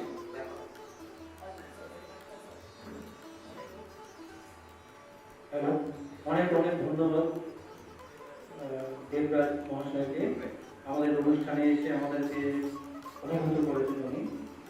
আমাদের কর্ণধার শ্রী সমীর ঘোষ মহাশয় একটি স্মারক দিয়ে সম্মান জানাবেন দেবরাজ মহাশয়কে। তো আমি আমাদের কর্ণধার শ্রী সমীর ঘোষ মহাশয়কে বলবো যে দেবরাজ বাবুর হাতে সেই স্মারকটা তুলে দেওয়ার জন্য।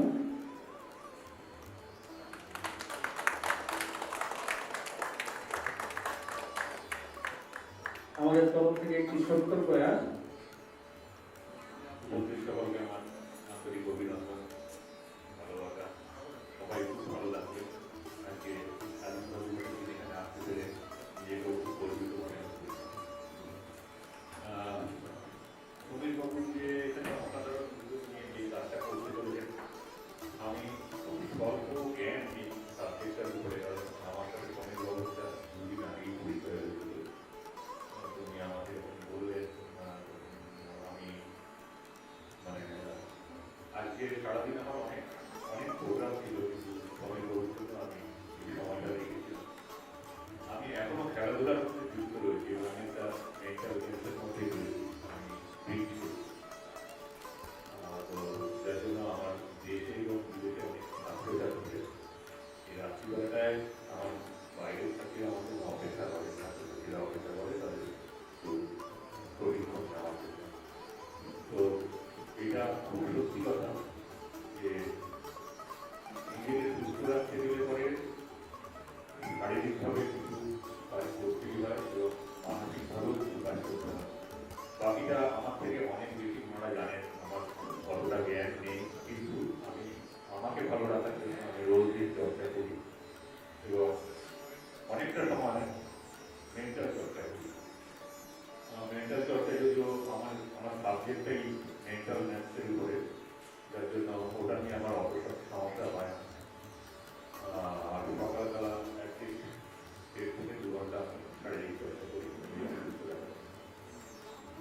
তো এখন আপনারা আমাকে যেরকম দেখছেন আজ থেকে 5 বছর আগেও আমি ওয়েবসাইট নিয়ে উঠলে বলে বডি গার্ড বেরিয়ে আসতো এতটাই যোগা ছিলাম কেউ বেশি নামে গার্ডও দিতে পারতো না 47 এরকম আমার ওয়েট ছিল আজকে একটু ভারী হয়েছে তো সেটা নিয়ে আমি চিন্তা করছি যে ভারী হয়ে যাচ্ছে সেটা বলছে যে এটা বয়সের জন্য এবং হাইটের জন্য ব্যাপারটা হচ্ছে তাও আমি 58-59-60-এর মধ্যেই রয়েছি আমি ভালো আছি আমি সুস্থ আছি বলে আমি মনে করি তুমি রোগটা অবজারভেশন আরও বেশি আপনারা আরও ভালো বলতে পারবেন হয়তো টিপস আমাকে দেবেন আর একটু ভালো থাকার জন্য আমি অবশ্যই গ্রহণ করবো আর আপনাদের এই মহান উদ্যোগের মধ্যে আমি মানে আপনারা যদি আমাকে এখানে রাখেন আমি নিজেকেই খুব কৃতজ্ঞ মনে করবো এবং যখন যেরকমভাবে দরকার আমার তরফ থেকে যতটা সহযোগিতা করতে পারি আমি অবশ্যই করবো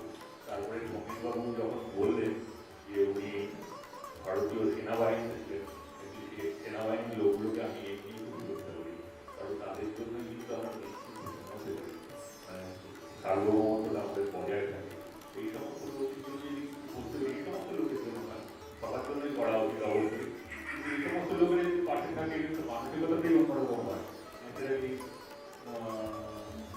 মানে পথটা সুন্দর এবং সোজা হবে বলে আমি মনে করি আজকে আর বিশেষ কিছু বললেন না সবাই খুব ভালো থাকবেন সকলের কাছে আমার অনেক আন্তরিক শুভেচ্ছা বলি আমি পরের বার যদি কখনো আমাকে মনে করেন আপনারা অবশ্যই আসবো সব সময় আসবো যখন আমি এখানে থাকতে পারি আর এই বছর আমাকে আবার এশিয়ান গেমস যেতে হবে আবার এশিয়া কাপে যেতে হবে আপনাদের আশীর্বাদ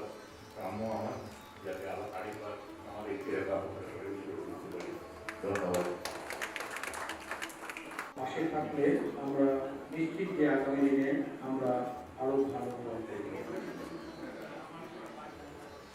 আমি বলিনি আমাদের এই যে সংস্থা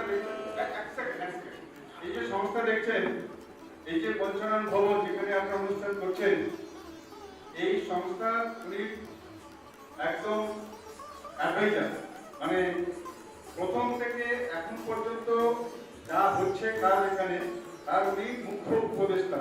পরে উনি এমএলএতে দাঁড়ান, এমএলএতে দুবারে এমএলএ হয়েছেন এবং বিধানসভা যে বিধান পরিষদ বিধানসভার যে পাবলিক অ্যাকাউন্টস কমিটির চেয়ারম্যান ছিলেন এবং সব থেকে ভালো কথা উনি একজন ভালো সঙ্গীতজ্ঞ, ভাওয়াইয়া সঙ্গীত ভীষণ ভালো করেন। শুধু ভাওয়াইয়া সঙ্গীত নয়, অনেক সঙ্গীতই করেন, মানে বলে শেষ করা যাবে না ওনার গুণ।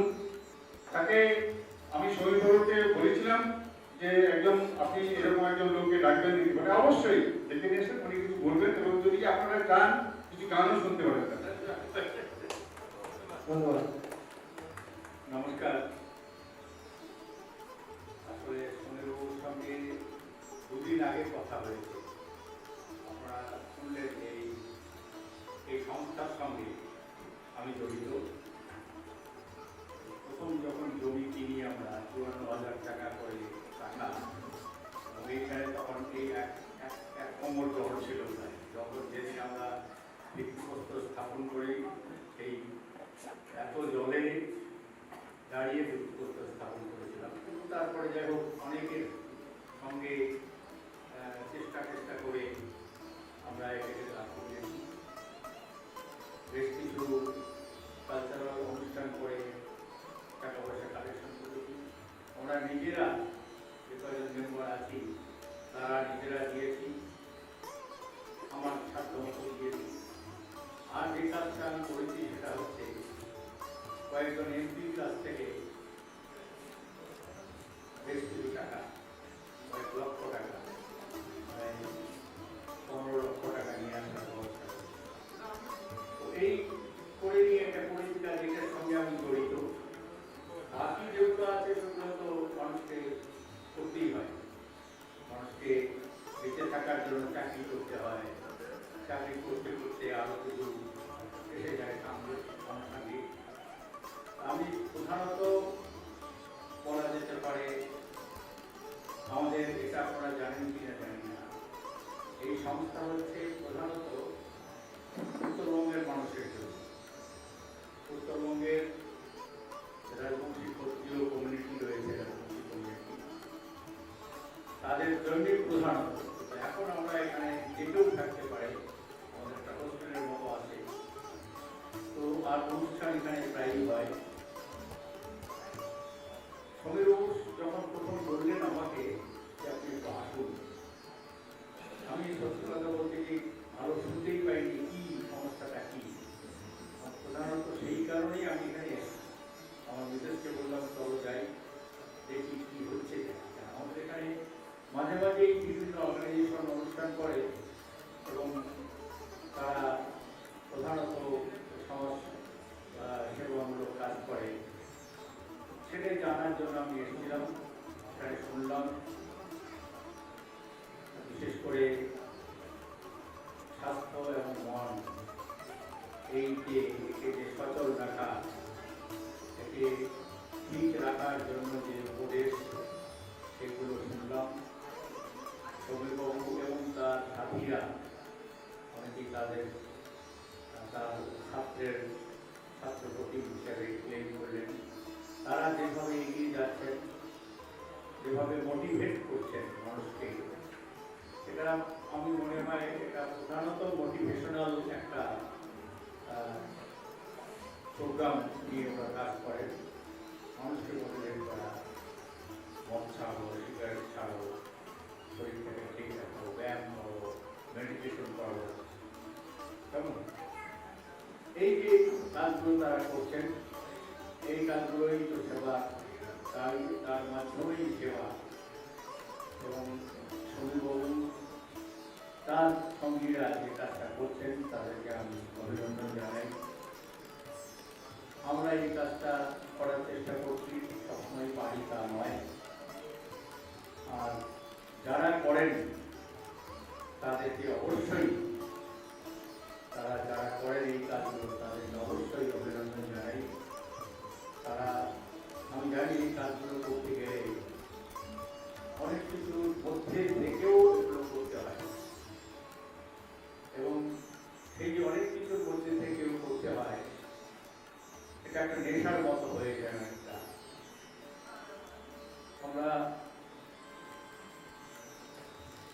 আমি এই কাজের জন্য আবার এই সংস্থাকে মন্থন ইন্ডিয়াকে ধন্যবাদ জানাবো।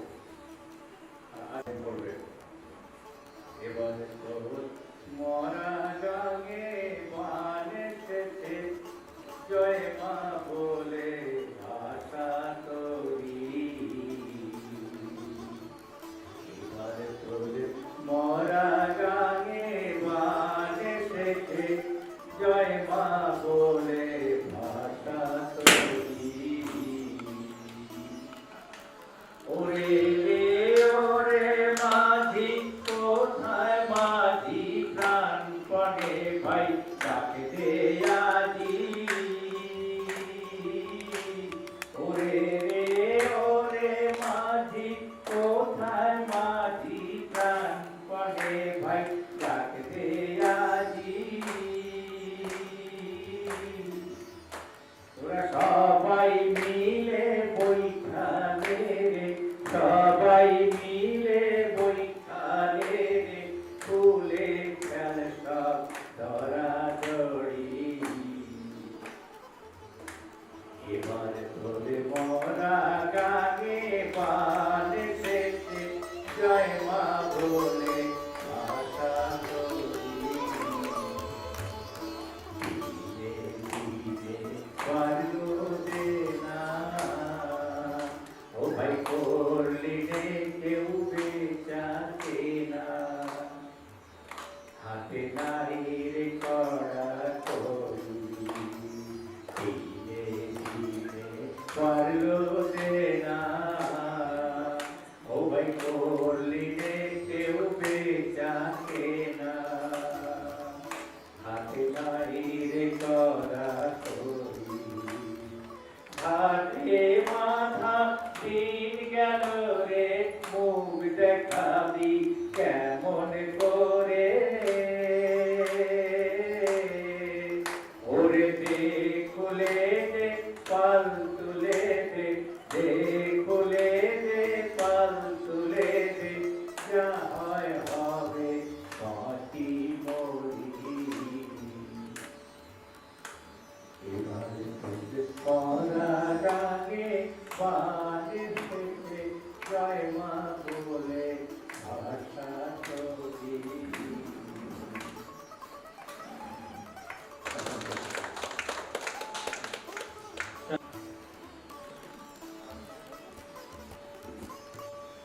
এটা একটা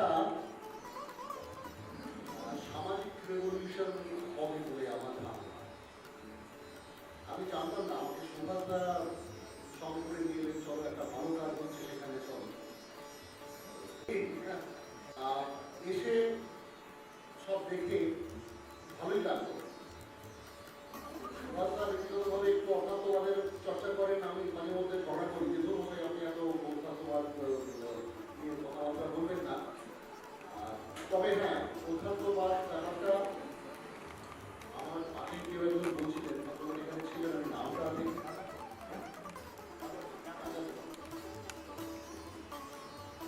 চেষ্টা আমরা প্রত্যেকেই করি। আমরা বোধহয় প্রত্যেকেই নিজেদের মধ্যে কখনো খুঁজে বার করার চেষ্টা করি যে আমরা আমাদের সংস্কৃতি নিজেরাই বলে আমরা হচ্ছি অমৃতসর সন্তান। তো অমৃতের সন্তান হিসেবে আমরা প্রত্যেকেই হয়তো নিজেদের মতো করে অমৃত খুঁজে বার করার চেষ্টা করি এই গরমে ভরা পৃথিবীর মধ্যে। আজকে স্বাধীনতার ৭৬তম জন্মদিন বলতে পারি, ভারতবর্ষের ৭৬তম স্বাধীনতা দিবস। এই শুভ দিনে মন্থন ইন্ডিয়া একটা ভালো কাজের শুরুয়াত করেছে। বেশি বলে আমি আপনাদের সময় নষ্ট করবো না।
মনে ধরে এসেছি 7টা থেকে, আশা করছি 9টার মধ্যে আমরা সবাই ফ্রি হয়ে যেতে পারবো। এই অন্তর যুদ্ধ এই যে ভালো, সেটা আমরা সবাই আগে বুঝেছি, এখন এসে আমরা বুঝতে পারলাম। আমি চালু করবো একটা বিষয় আলোচনা করেছেন, কিন্তু গরিবের চাহিদা এই সুন্দর জীবনে মানুষের মাসে এত বাকি বাড়ে চায়। কবি যখন বলছেন, তার সঙ্গে আমার স্বামী বিবেকানন্দ বলছেন, যতদিন এই পৃথিবীতে একটা কুকুরও অভুক্ত থাকবে, ততদিন সেই কুকুরটাকে খাওয়াবার জন্য আমি জানতাম। বিষয়টা হচ্ছে, আমাদের জীবন সত্যি অমৃতের পুত্রের কথা বলা হচ্ছিল, আমরা সত্যি অমৃতের পুত্র, কিন্তু মৃত হয়ে আছি, এটা হচ্ছে আমাদের চেতনার অভাব। এই জন্য ঠাকুর শ্রীরামকৃষ্ণ বলেছিলেন, তোদের চৈতন্য বললে কি হবে? আমরা চৈতন্য আমাদের হওয়ার পূর্ণ সম্ভাবনা আছে। আমাদের পেটে খিদে থাকলে আর বাহ্য কষ্ট থাকলে আমাদের ভেতরে শিবসত্তা কাজ করে না। জীবসত্তা শিবসত্তা একসঙ্গে আছে। শিবসত্তাটা হচ্ছে মুক্ত স্বভাব, আর জীবসত্তাটা হচ্ছে বদ্ধ। বদ্ধ কেন? আমাদের খিদে পায়, আমাদের শরীর রক্ষা করতে হয়, আমাদের শরীরের কমফর্ট পরিবেশ দরকার হয়, যার জন্য সমাজে আমরা এইভাবে থাকি, ইত্যাদি ইত্যাদি, সবাই আপনারা জানেন। কিন্তু মজার কথা হচ্ছে, লোভ আর ঈর্ষা এই দুটো আমার দেওয়া আছে। লোভ আর ঈর্ষার কারণে আমাদের শিবসত্তার সন্ধানটা আটকে গেছে। এই জন্য যখন এরকম ধরনের আলোচনা, সৎসঙ্গ বা বলে কি হয়, আমরা আমাদের খুঁজে থাকি। এই জন্য এইসব পরিবেশে আসলে ভালো লাগে। আমার খুবই ভালো লেগেছে, আপনাদেরও ভালো লেগেছে আশা করবো। মন্থনের উদ্যোগের সঙ্গে আপনারা সবাই জড়িয়ে থাকবেন, সম্পর্কে থাকবেন, আমিও থাকবো। এই বলে সবাইকে ধন্যবাদ জানিয়ে আমার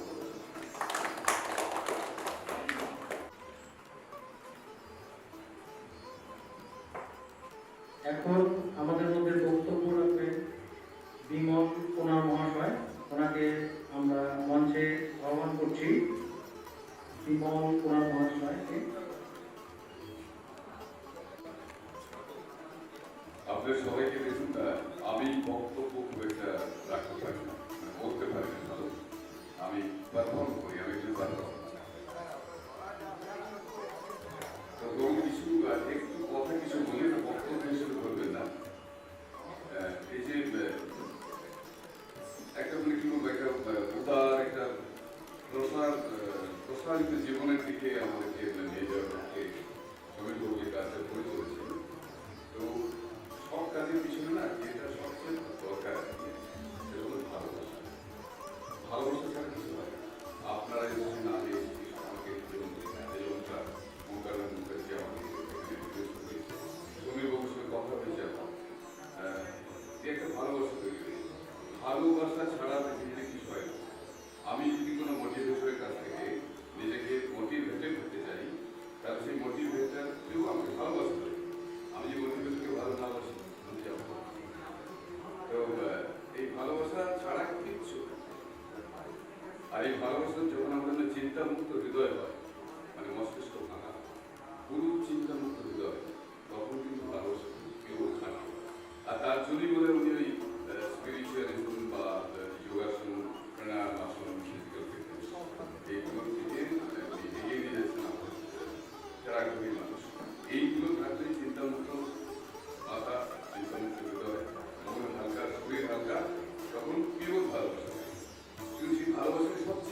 তোমাকে প্রণাম করি।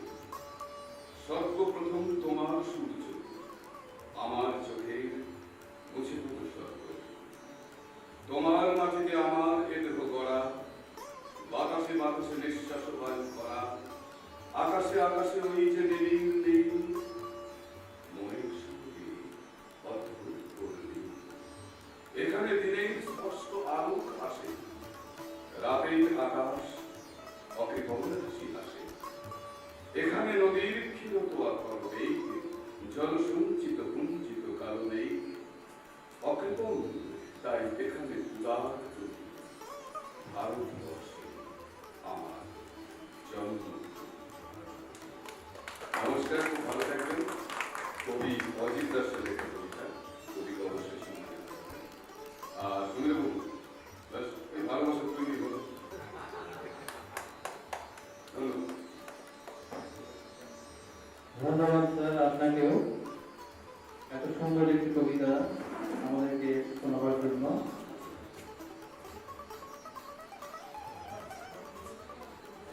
এবার আমরা বিধানচন্দ্র মহাশয়কে ডেকে নেব আমাদের মধ্যে।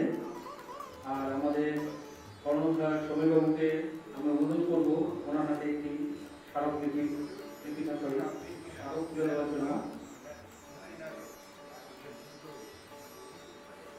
যা কথা আপনারা এক্ষুনি নিজের মুখেই শুনলেন, ওনার নিজের মুখে, ওনার বীর কথা।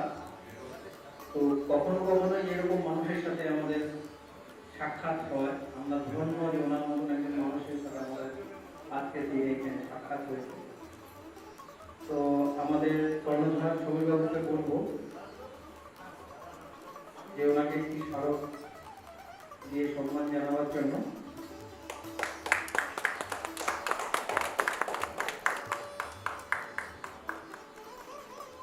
ধন্যবাদ স্যার, আপনাকে আমরা পেয়ে সত্যি ধন্য।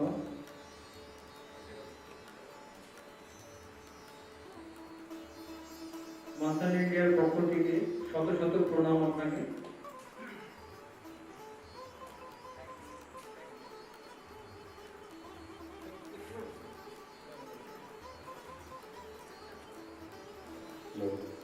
হ্যাঁ, দেখতে প্রায় অনেকটা সময় দিতে হবে।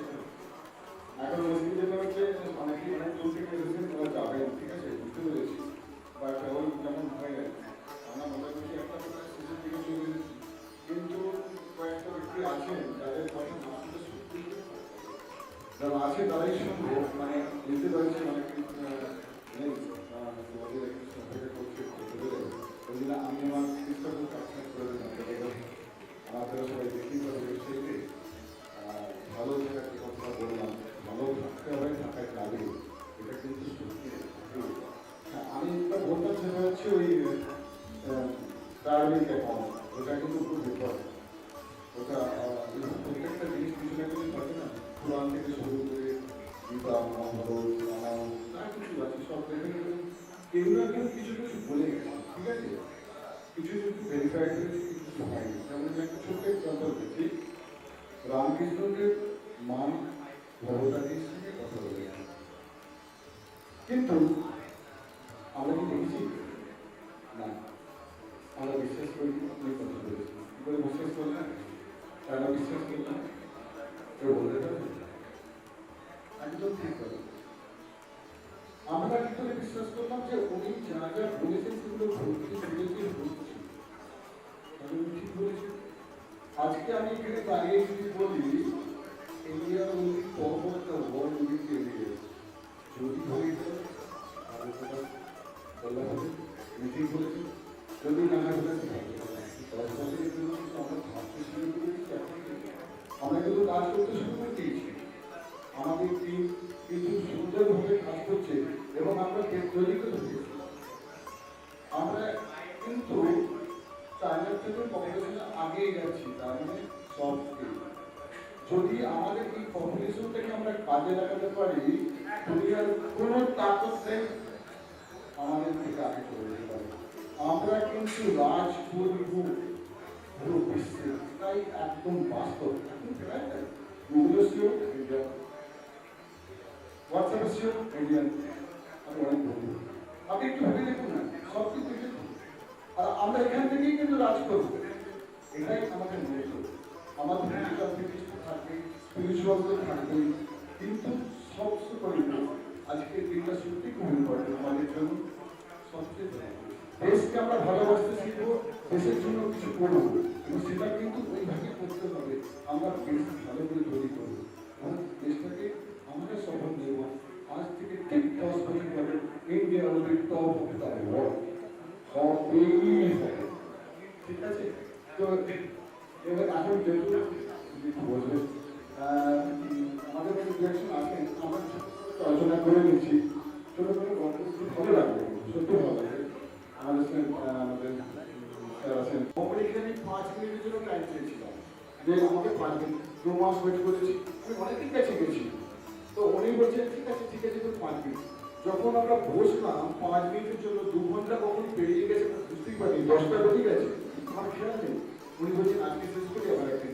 আনফর্চুনেটলি আসতে পারেননি, উনি কিন্তু সমভাবাপন্ন মানুষ, মানে এত ভালো, মানে আমরা এখানে যারা মানে যে কথা এসেছে কেউ কিন্তু না আমাকে না বললে নয়, আমি যে ভবনে বসে কাজ করছি উনি কিন্তু কোনো পয়সা নেই, মানে সবচেয়ে ইম্পর্টেন্ট সকলে কিন্তু উদাহরণে এসেছে, আমার কোনো পয়সা খরচ হয়নি, মানে that is very much important. আমার পক্ষে একা এতটা প্রোগ্রাম চালানো সম্ভব নয়, কিন্তু ওই যে বলুন ওনার সঙ্গে কানেকশন, উনি বলে দিলেন চলে যাও আমি আছি, ঠিক আছে, এক কথা বলে 10 কথা ঠিক এইভাবে চলবে। তো সবাই একটু বলুন কিছু বলার জন্য, একটুখানি ওয়েট করে দেবেন, কাছাকাছি আমরা সবাই আছি, হয়ে গেছে তো?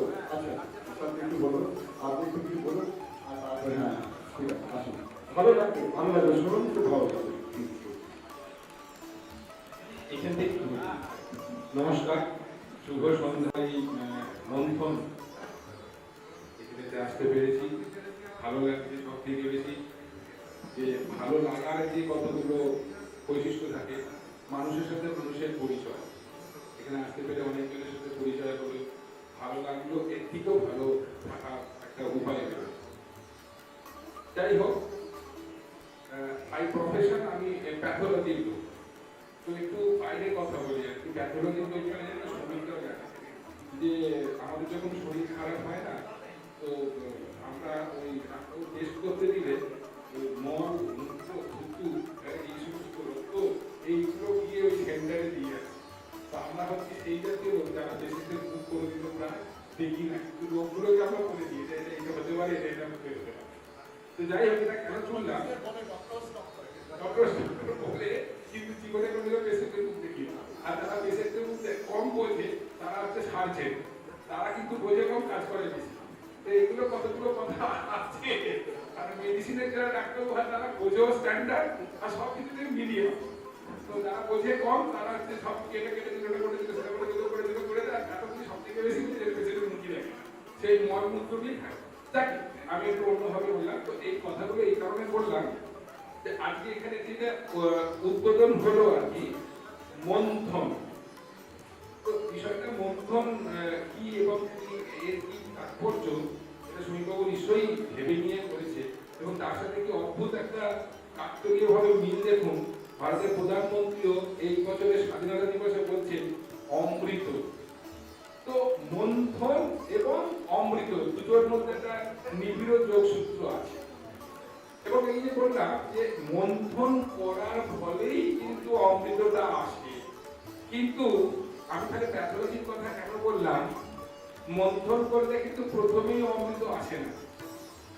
যে জিনিসটা আসে প্রথম মন্থন করলে, যে জিনিসটা উঠে আসে, সেটার জন্য কিন্তু আজকে এই শ্রাবণ মাসেতে ওনার আরেকটা নাম হচ্ছে নীলকণ্ঠ। তো এই মন্থন করার পরে সমীরবাবুকেও কিন্তু অনেক বিষ, অনেক গরল হজম করতে হবে, তারপরে কিন্তু আমরা অমৃতটা পাবো। এই জায়গাটা কিন্তু দেখতে হবে। ওই প্যাথোলজির কথায় আমরা কিন্তু পুঁজকে বেশি ভালোবাসি। আমি বলেছিলাম যে আমি কি ভাবছি উনি বলে দেন, আমি জানি না কি কানেকশন আমার একদম ঠিক চলছে। মন্থন মানে হচ্ছে আমরা মন্থন করে অমৃতটা কিন্তু আপনাদের দেবো, বিষটা আমি পান করে নেবো। আমি অনেক থেকে বলেছি লেকচারে, আমি যে ভাবি কি করে ওকে বলে আমি বুঝতে পারি না। প্রথম মানে সাক্ষাৎকারে কিন্তু উনি আমাকে, আমি একটা কথা বলেছি সব বলে দিলেন, আমি বুঝতে পারি। ধন্যবাদ। প্রথমত মধ্যে বলি আমি কিছু বলি না, বা আপনারা কেউই কিছু করতে পারে। এই যে ঠাকুর বলতেন না যে তুই আমরা কে, সবই উনি করাচ্ছেন। তো এটাও ঠিক তাই, ঠাকুরই বলাচ্ছেন। আর উনি যেটা বলেন না ভগবান, ভগবান আমরা সবাই হতে পারি। ভগবানের 6টা গুণ আছে, এই গুণগুলো আরো দেখবেন, আপনারাও ওয়েবসাইটে গিয়ে পেয়ে যাবেন। ভগবান আমরা কিন্তু সবাই। আর ভগবান তৈরি করার জন্য ব্রহ্মা বিষ্ণু মহেশ্বর দেবতা, করলটা বিষটা উনি পান করতে পেরেছেন। অসুর এবং সুর মিলেই মন্থন হয়েছিল, কিন্তু কেউ সেই বিষটাকে কিন্তু খেতে চাননি। সেইখানেতে সেই শিব, সেই মহাদেব, যার জন্য আগে কাতারে কাতারে লোক তারকেশ্বর থেকে শুরু করে সমস্ত জায়গায় বাবা স্মরণে যায়, কারণ ওই একমাত্র উনি সেই দেবতা যিনি বিষটাকে পান করেছিলেন। অন্য কিন্তু কেউ বিষ পান করার সাহস দেখাতে পারেননি। তো যাই হোক, আজকের দিনে আজকে একটা ছোট্ট কথা বলে আমি শেষ করবো, কারণ শেষের দিকেই হয়েছে। এবার একটুখানি হুমলি আড্ডার মতো জায়গায় চলে এসেছে। আড্ডা বলে এই কারণে বললাম, ভারতবর্ষের মধ্যে দুটো জাতি রয়েছে যারা ভীষণ রকম জেনেটিক্যালি একটু অন্য টাইপের হয়। এক হচ্ছে বাঙালি, দ্বিতীয় হচ্ছে পাঞ্জাবি। আপনারা দেখবেন আজকের দিনে যে স্বাধীনতা দিবস বলছি, এই স্বাধীনতার চিন্তা ভাবনা প্রথম কিন্তু বাঙালিদের মধ্যেই এসেছিল। অল্প বিস্তর করে শুরু হয়েছিল আনন্দ মঠেতে বন্দে মাতরম। ঋষি বঙ্কিমচন্দ্র চট্টোপাধ্যায়ের কাছ থেকে কিন্তু সেই সূত্রপাত, আনন্দ মঠ থেকে বন্দে মাতরম নিয়ে। তারপরে গঙ্গা দিয়ে অনেক জল গড়িয়েছে, অনেকে স্বাধীনতা সংগ্রামীতে নিজেদের আত্ম বলিদান করুন, প্রাণ বলিদান করুন, সবকিছু দিয়ে করলটা পান করলেন। আজকে আমরা সেই মন্থনের ফলে সেই স্বাধীনতার অমৃতটা আজকে আমরা পান করতে পারছি। 75 বছরে আজকে আমরা সৌভাগ্যবান যে করোনার মতন মহামারীকে অতিক্রম করে অনেক আত্মীয় বিয়োগ হয়েছে, আমাদের বন্ধু বান্ধব বিয়োগ হয়েছে, পরিজন বিয়োগ হয়েছে, তারপরও আমরা অত্যন্ত সৌভাগ্যবান।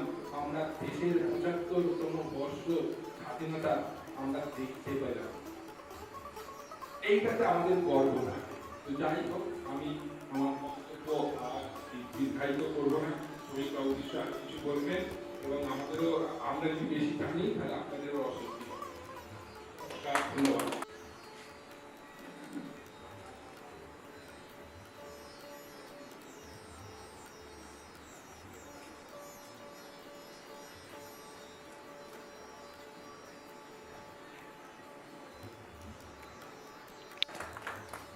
একটু যান্ত্রিক গোলযোগের জন্য আগের বারে ফটোগ্রাফিটা ক্যাপচার করা যায়নি।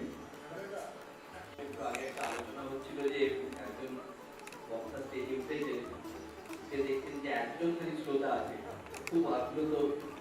তো অত্যন্ত খবর যে শ্রোতার জন্য অন্তত একজন শ্রোতা আছে, আমার তো দেখতে পাচ্ছে অন্তত একজন বলে না না, এরপরে আমার বক্তব্য আছে, আরেকটা গল্প আছে, সেরকমই একজন শ্রোতার বক্তা বক্তব্য রাখছেন, একজন বসে আছে, অন্তত একটা শ্রোতা আছে, না না মাইকটাই গোটানোর কাজটা আমার কি করে আছে। আসলে সমীরবাবুর সঙ্গে আমার এক সপ্তাহ আগে দেখা, উনি যেটা চাইছেন কিছুটা বুঝেছি, ভালো করে বুঝেছি জানি। একটা মিটিংয়ে আমরা ছিলাম, তো আমার সব দাদা, আমি সুভাষ ডাক্তার ছিলাম, সমীরবাবুকে আলাদা করে বসাই, কেন ওনার ধরনটা একটু আলাদা মনে হয়েছিল। কিছু কথা হয় স্পিরিচুয়ালিজমের ব্যাপারে, একটু কথা অনেক সময় হয়। উনি যেটা চাইছেন কিছুটা বুঝেছি, পুরোটা বুঝিনি, সেই জন্য খুব বেশি ওটা নিয়ে বলবো। যেটা বলবো সেটা হলো ডাক্তারের সঙ্গে আস্তে আস্তে একটা কথা হচ্ছে, ডাক্তার যেখানে শেষ করেছেন আমি সেখানে ধরছি যে একসময় বাঙালিরা বাংলায় একাধিক মহাপুরুষ জন্মেছে, একাধিক গুণের, মানে সঙ্গীতে বাঙালির নাম, নৃত্যে বাঙালির নাম, নাটকে বাঙালির নাম, সাধনায় বাঙালির নাম আজকে নেই। কেন আজকে নেই কেন? তার মূল কারণটা হলো বাঙালি একটা জিনিস আছে, মূল জিনিস বাঙালির মধ্যে এখনো রয়েছে, এত কিছুর মধ্যে সহজ সরল যে চরিত্র, ত্যাগ, এই যে ব্যাপারগুলো না, এটা বাঙালির মধ্যে ছিল। অন্য রাজ্যে যাবে, অনেকের অনেক প্রতিবাদ, মানে এত সুন্দর ব্যবসা করে, বাঙালি হয়তো অতটা পারে না। চরিত্র, ত্যাগ, সততা, সরলতা, এই যে বিষয়গুলো ছিল না, তো সাধনা কিন্তু এই বেসের উপর কাজ করে। একটা জিনিস বুঝতে হবে,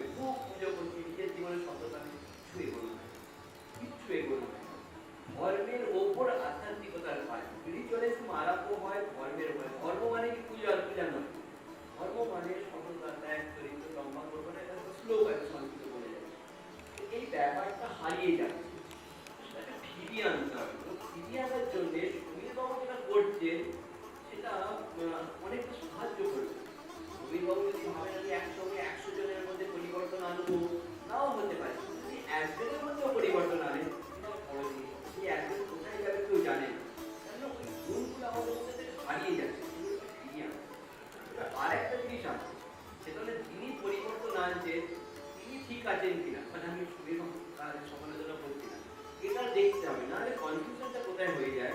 বাঙালি আবেগপ্রবণ, বাঙালি একটি কোথাও আবেগপ্রবণ। একজন বক্তা বলে গেলেন, আমি তার ত্রুটি ধরার জন্য নয়, মানে খামতিটা কোথায় বলছি, যে প্রত্যেক গরিব যখন খেতে পারবে আমি জানবো ভারতবর্ষ মানে স্বাধীনতা সার্থক হয়েছে। আসলে সেখানে ভুল আছে। স্বামীজি কি বলছেন, স্বামীজি প্রত্যেক গরিবের কথা পরে বলছেন যে ধর্মটা আগে চাই। ধর্ম কেন চাই? আপনি একটা গরিবের খাবারের ব্যবস্থা করলেন, আপনি তার রোজের খাবার আমাদের প্রত্যেক কাজটা কেন যেন তার মানে সেই ব্যক্তির মধ্যে যে সমাজ ধর্মের প্রতি কর্তব্যের এই বোধটা জাগাতে পারে। আমরা ভাবছি না আমাদের বাংলার আমাদের মধ্যে অনেক আমাদের 34 এখনের শাসনটা একরকম, 34 বছরের শাসন আরেক রকম ছিল। আমাদের সংস্কৃতির বিষয়গুলো ছড়িয়ে দিয়ে সেই যে ছোট ছোট বিষয়গুলো পরিবর্তনের সময় চোখ কান খুললে সারা পৃথিবী দেখতে বুঝতে পারবে যে অনেক কিছু হচ্ছে। সেটাই মানেটা বুঝতে হবে। There is a meaning in the madness. সারা পৃথিবীতে এত বন্যা, এত খরা, এত আগুন, এত কেন হচ্ছে ভাবতে হবে।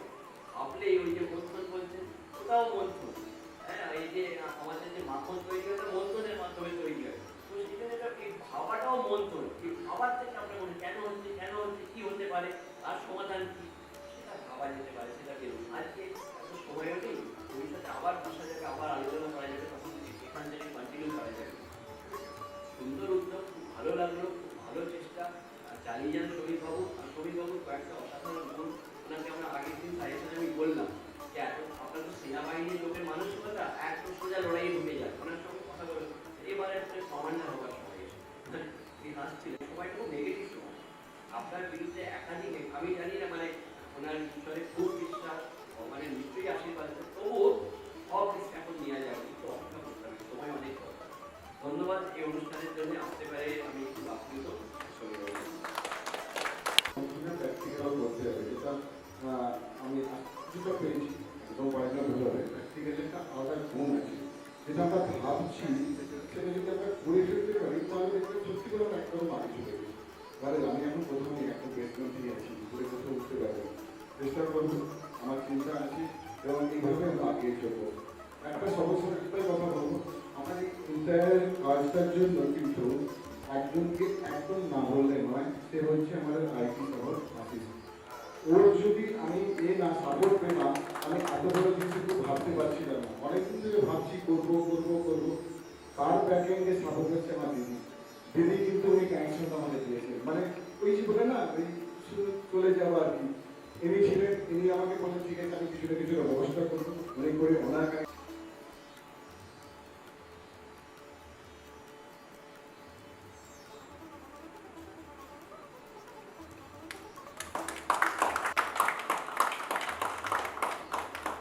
আশিস কিছু করবো, কিন্তু আস্তে আস্তে দেখছি না কিছুই ব্যাপার নেই।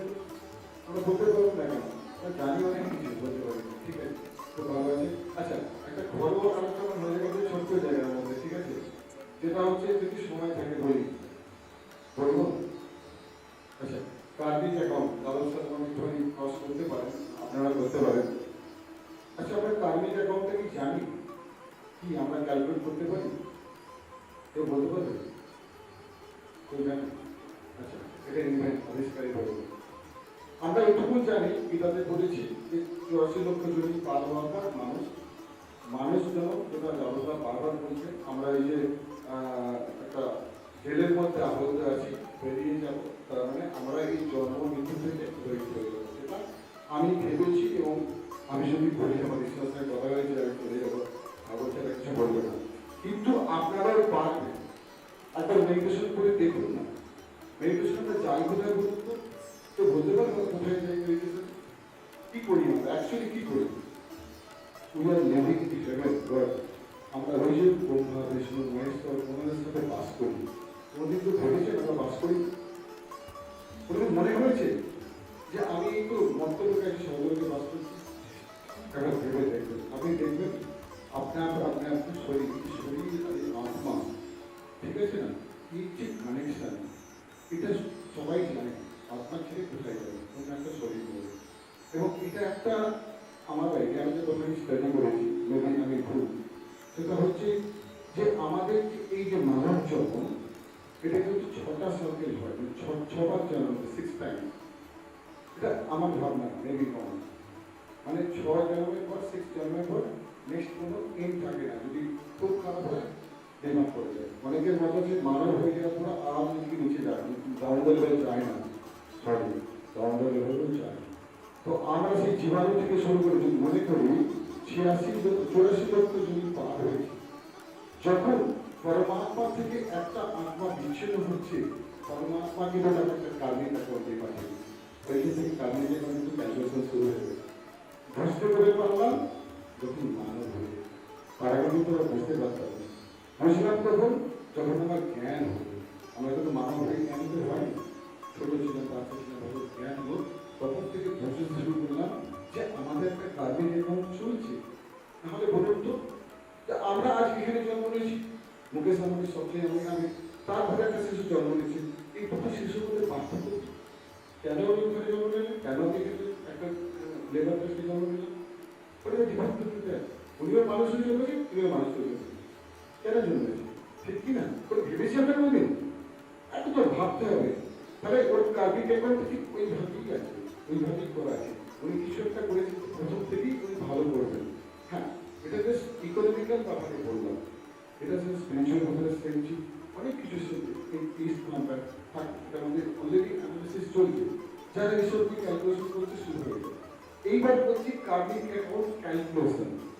কেউ বলতে পারবে কার্মিক কি করে ক্যালকুলেশন? ওই SMS বললাম না, SMS আছে, ঠিক চলে এলো, এত টাকা জমা হয়ে গেল, ঠিক বেরিয়ে গেল, এত টাকা বেরিয়ে গেল, আসে না? কার্মিক অ্যাকাউন্টে সেম জিনিস আছে। আপনি একটু পরিবর্তন হয়ে দেখুন,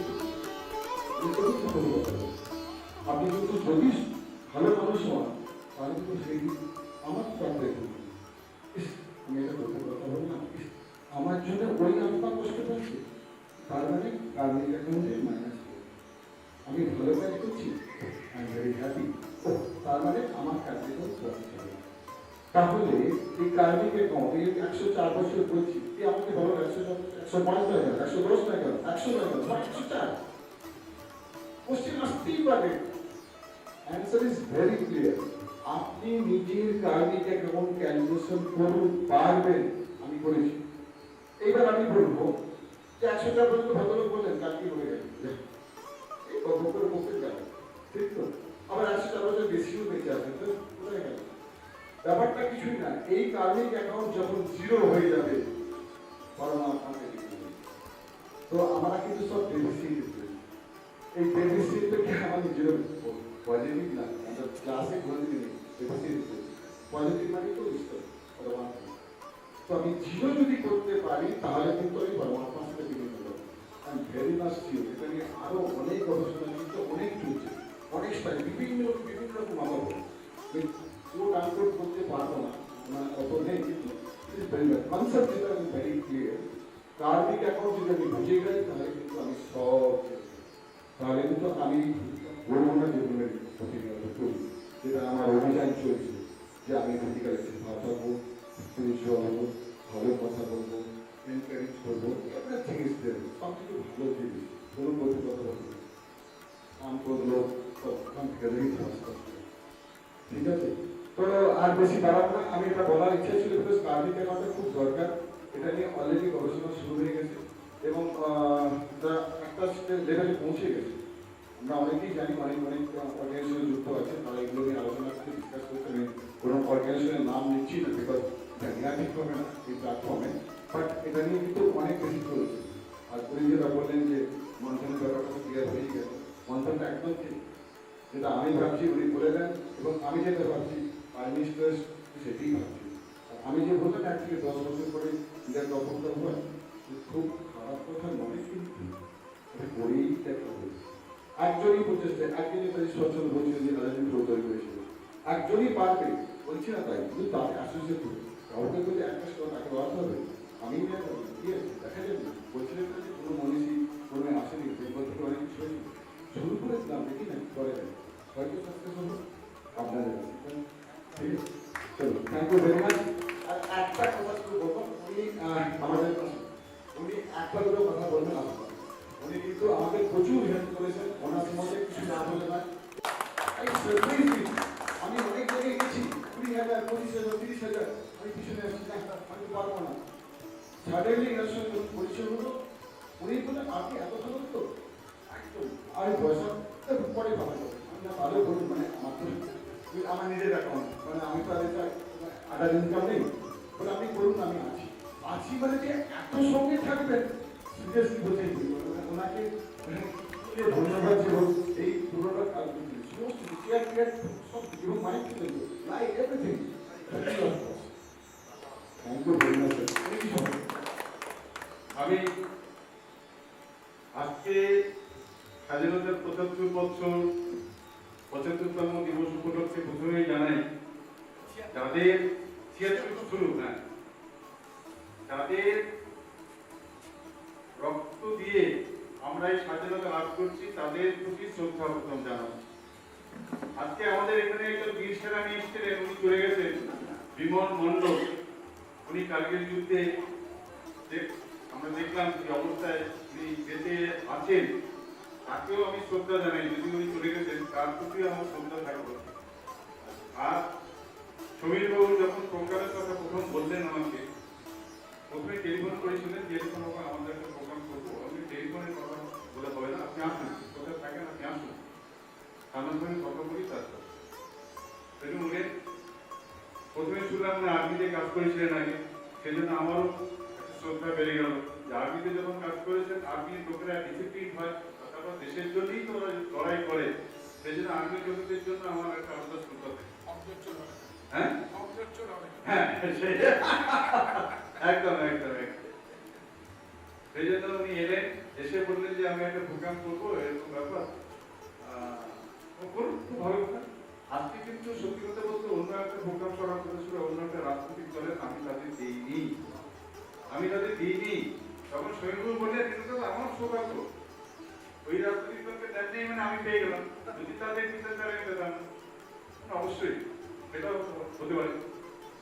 তাই এই যে ভালো প্রোগ্রাম হবে, উনি বললেন যে পয়সা করি কিরকম দিতে হবে। আমি যখনই শুনলাম যে ভালো প্রোগ্রাম হবে, আপনি পয়সার জন্য আগে চিন্তা করছেন কেন, আগে প্রোগ্রামটা করুন। একটা ভালো প্রোগ্রাম হচ্ছে সেটা শুনি, দেখি, বুঝি। আমরা যেটা করছি, সত্যি কথা বলতে এই প্রসঙ্গেই আমাদের ভবনের কথা এসে আমি বলি, আমরা শুনতেই পেলেন যে আমরা এখানে যখন জমি কিনেছি তখন আগামী জল, আমরা জঙ্গলের মধ্যে বসে একটা ভিত্তি প্রস্তর স্থাপন করেছিলাম, কখনো ভাবি নেই যে এখানে আমরা একটা বাড়ি করতে পারবো। প্রথমে একটা ছোট্ট বাড়ি, একতলা 15 পর্যন্ত, এখানে এই ঘরটা কত নিচু, মানে এটা এরকম করা ছিল যে যাতে এখানে একটা স্টেজও করা যেতে পারে, তারপর গ্যারেজ যাতে করা যেতে পারে, এইভাবে করা হয়েছিল। মানে ভাবতে পারিনি আমরা বাড়ি করতে পারবো। তারপর যাই হোক বিভিন্ন শুভাকাঙ্ক্ষী লোকের সাহায্যে অনেকে এগিয়ে এসছেন, তারপরে সুপ্রিম কোর্ট বললেন, দুজন এমপির কাছ থেকে আমরা একটু টাকা পেয়েছি। আর এমনি কিন্তু সরকারিভাবে কোনো সাহায্য পাইনি, আমরা মানুষের কাছে সাহায্য নিয়ে এই বাড়িটা করছি। আস্তে আস্তে আমরা 3 তলা পর্যন্ত করতে পেরেছি। এখন এখানে সত্যি কথা বলতে 10-12 জন স্টুডেন্ট আছে, স্কলার। কিছুদিন আগে একজন স্টুডেন্ট খুব গরিব, ময়নাগুড়ি থেকে এসেছিল, ওরা কোথাও ফাঁকা জায়গা পাচ্ছিল না, কেমিস্ট্রি যাদবপুরে পড়াশোনা করছিল, ও হায়ার সেকেন্ডারিতে 8 হয়েছিল। তা ওর মা এসে আমাকে বললো যে এরকম ব্যাপার, আমার কাছে খবর পেয়ে এসছে এখানে থাকার জায়গা করে, দেখুন কতদিন থাকবে, আপনার 5-6 মাস থাকবো, তারপরে জায়গাটাই চলে যাবে। তারপরে সত্যি কথা বলতে কি, ওরা এখান থেকে এত ভালো লাগলো, পড়াশোনার পরিবেশ এত ভালো পেলো, তারপরে ওরা যেতে চাইছিল না। আমি বললাম আমাকে ঘর পেয়েছে, দুজন চাকরি দিতে হবে, আপনাকে দিতে হবে না, সবাইকে দিতে হবে। তারপর পুরো কোর্স কমপ্লিট করে ওরা গেল, এবং সে পরীক্ষা আমি ঘুরে গেলাম আপনার যে অলিম্পিয়া ভিত্তিতে একটা পরীক্ষা হয় না, জয়েন্ট এন্ট্রান্স পরীক্ষা যেটা আইএসসি চান্স পাওয়া যায়, সেই পরীক্ষা দিয়ে ও খুব ভালো রেজাল্ট করেছে। রেজাল্ট করে ও কিছুদিন আগে ম্যাথরা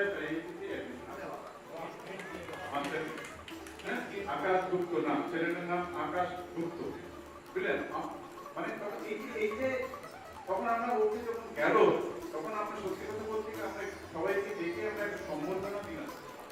ছোট্ট ছেলে, কিন্তু ও এত ভালো রেজাল্ট করেছে এখানে থেকে, আমাদের গৌরব। আর আমারও ভালো লাগছে যে এখানে থেকে ওই রেজাল্টটা করেছে। এইভাবে আমরা অনেক সাহায্য করে থাকি, অনেক কথা। একটা ছেলে ডাক্তারি করতে এসেছিল সীমান্তবর্তী গ্রাম, বর্ডার এরিয়া, একদম কেনাডার থেকে অনেক ভেতরে গ্রাম থেকে এসেছিল। তার বাবা আর ছেলে মেডিকেল কোচিং নেবে, টাকা নেই, বলতে থাকতে পারো, টাকার জায়গা দেবেন, টাকা দিতে পারো, টাকা দিতে পারো, তাই কেমন করে হবে? তখন আমি বলি, তখন সত্যি বাড়িটা দেখাশোনা করছিল, আমার বাড়িতে একটু কাজে আমি এসে কোনো লোক আসলে দাবি করে দিতাম, কেউ গেলে বন্ধ করে দিতাম, এই অবস্থা। ওই ঝাড়ু দিতে গেলে আমাকে ঝাড়ু দিত, এই অবস্থা ছিল। তখন আমি বললাম যে একটা সপ্তাহে আমরা দিতে পারি, পয়সা নেবো না, কিন্তু তোমার যদি বাবা এখানে থাকে তাহলে বাবা এটা একটু দেখাশোনা রাখবে। যাই হোক, সেই ছেলেটা কি করলো, এত করতে না করে মেডিকেলে ড্রয়িংয়ে ভালো রেজাল্ট করে ক্যালকাটা মেডিকেল কলেজে পড়াশোনা করে এখন সে পুরোদস্ত ডাক্তার। এখন সে পুরোদস্ত ডাক্তার, ক্যালকাটা মেডিকেল কলেজেই ভর্তি। এর থেকে ভালো কি হতো? কিন্তু শিশু হয়েছিল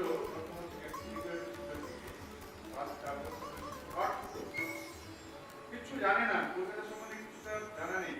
আমার খবর পেয়ে ওরা আমার সঙ্গে যোগাযোগ করে এসেছিল, তাদের এখানে রেখেছিলাম গোটা ফ্যামিলি। আর নর্থবেঙ্গলে আসা পরে একটা রোগীর সঙ্গে বুঝতে পারছেন, শুধু একজন দুজন আসছে না, বাবা দাদু নাম মানে সবাই, প্রায় পরিবারের সবাই, 5-7 জন মিলে আসছে। সবাইকে থাকতে দিলাম 1.5 মাস বিনা পয়সা, বিনা পয়সায় থাকতে দেওয়া হয়েছিল।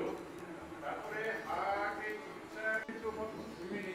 ইমিউনিটি কাজই আমরা করে যাচ্ছি। সুতরাং শরীরগুলো প্রোগ্রাম শুনলাম অনেকেই করে গেছে, এই গুণী ব্যক্তিদের সঙ্গে আমরা আলাপ করছি, আমার পরিচয় করছি। সেজন্য আমি আমার এই কমিটির তরফ থেকে, আমার ব্যক্তিগত তরফ থেকে আপনাদের সবাইকে অভিনন্দন করি, ধন্যবাদ। সবাই প্রথমে শরীরবাবুকে জানাবো, শরীরবাবুর সঙ্গে সঙ্গে আপনাদের সবাইকে অভিনন্দন এবং ধন্যবাদ জানাই। এই ধরনের প্রোগ্রাম হোক, বারবার আমরা সব জানি এমন নয়, একজন ব্যক্তি সব জানে এমন নয়। আর একটা স্বাধীনতা এই চিন্তা করা যাচ্ছে, একটা হচ্ছে রাষ্ট্রের স্বাধীনতা। রাষ্ট্রের স্বাধীনতার দায়িত্ব আমরা জানি যে রাষ্ট্রকে রক্ষা করার জন্য। ব্যক্তি স্বাধীনতা ব্যাপক। আমি আজকে রাস্তা দিয়ে যাচ্ছি, আরেকজন আমাকে হাঁটতে যেতে দিচ্ছেন, তাহলে তো আরেকজনের স্বাধীনতাকে হরণ চেষ্টা করি করার জন্য, তাহলে খুব অন্যায় হবে। আমি শেষ করবো।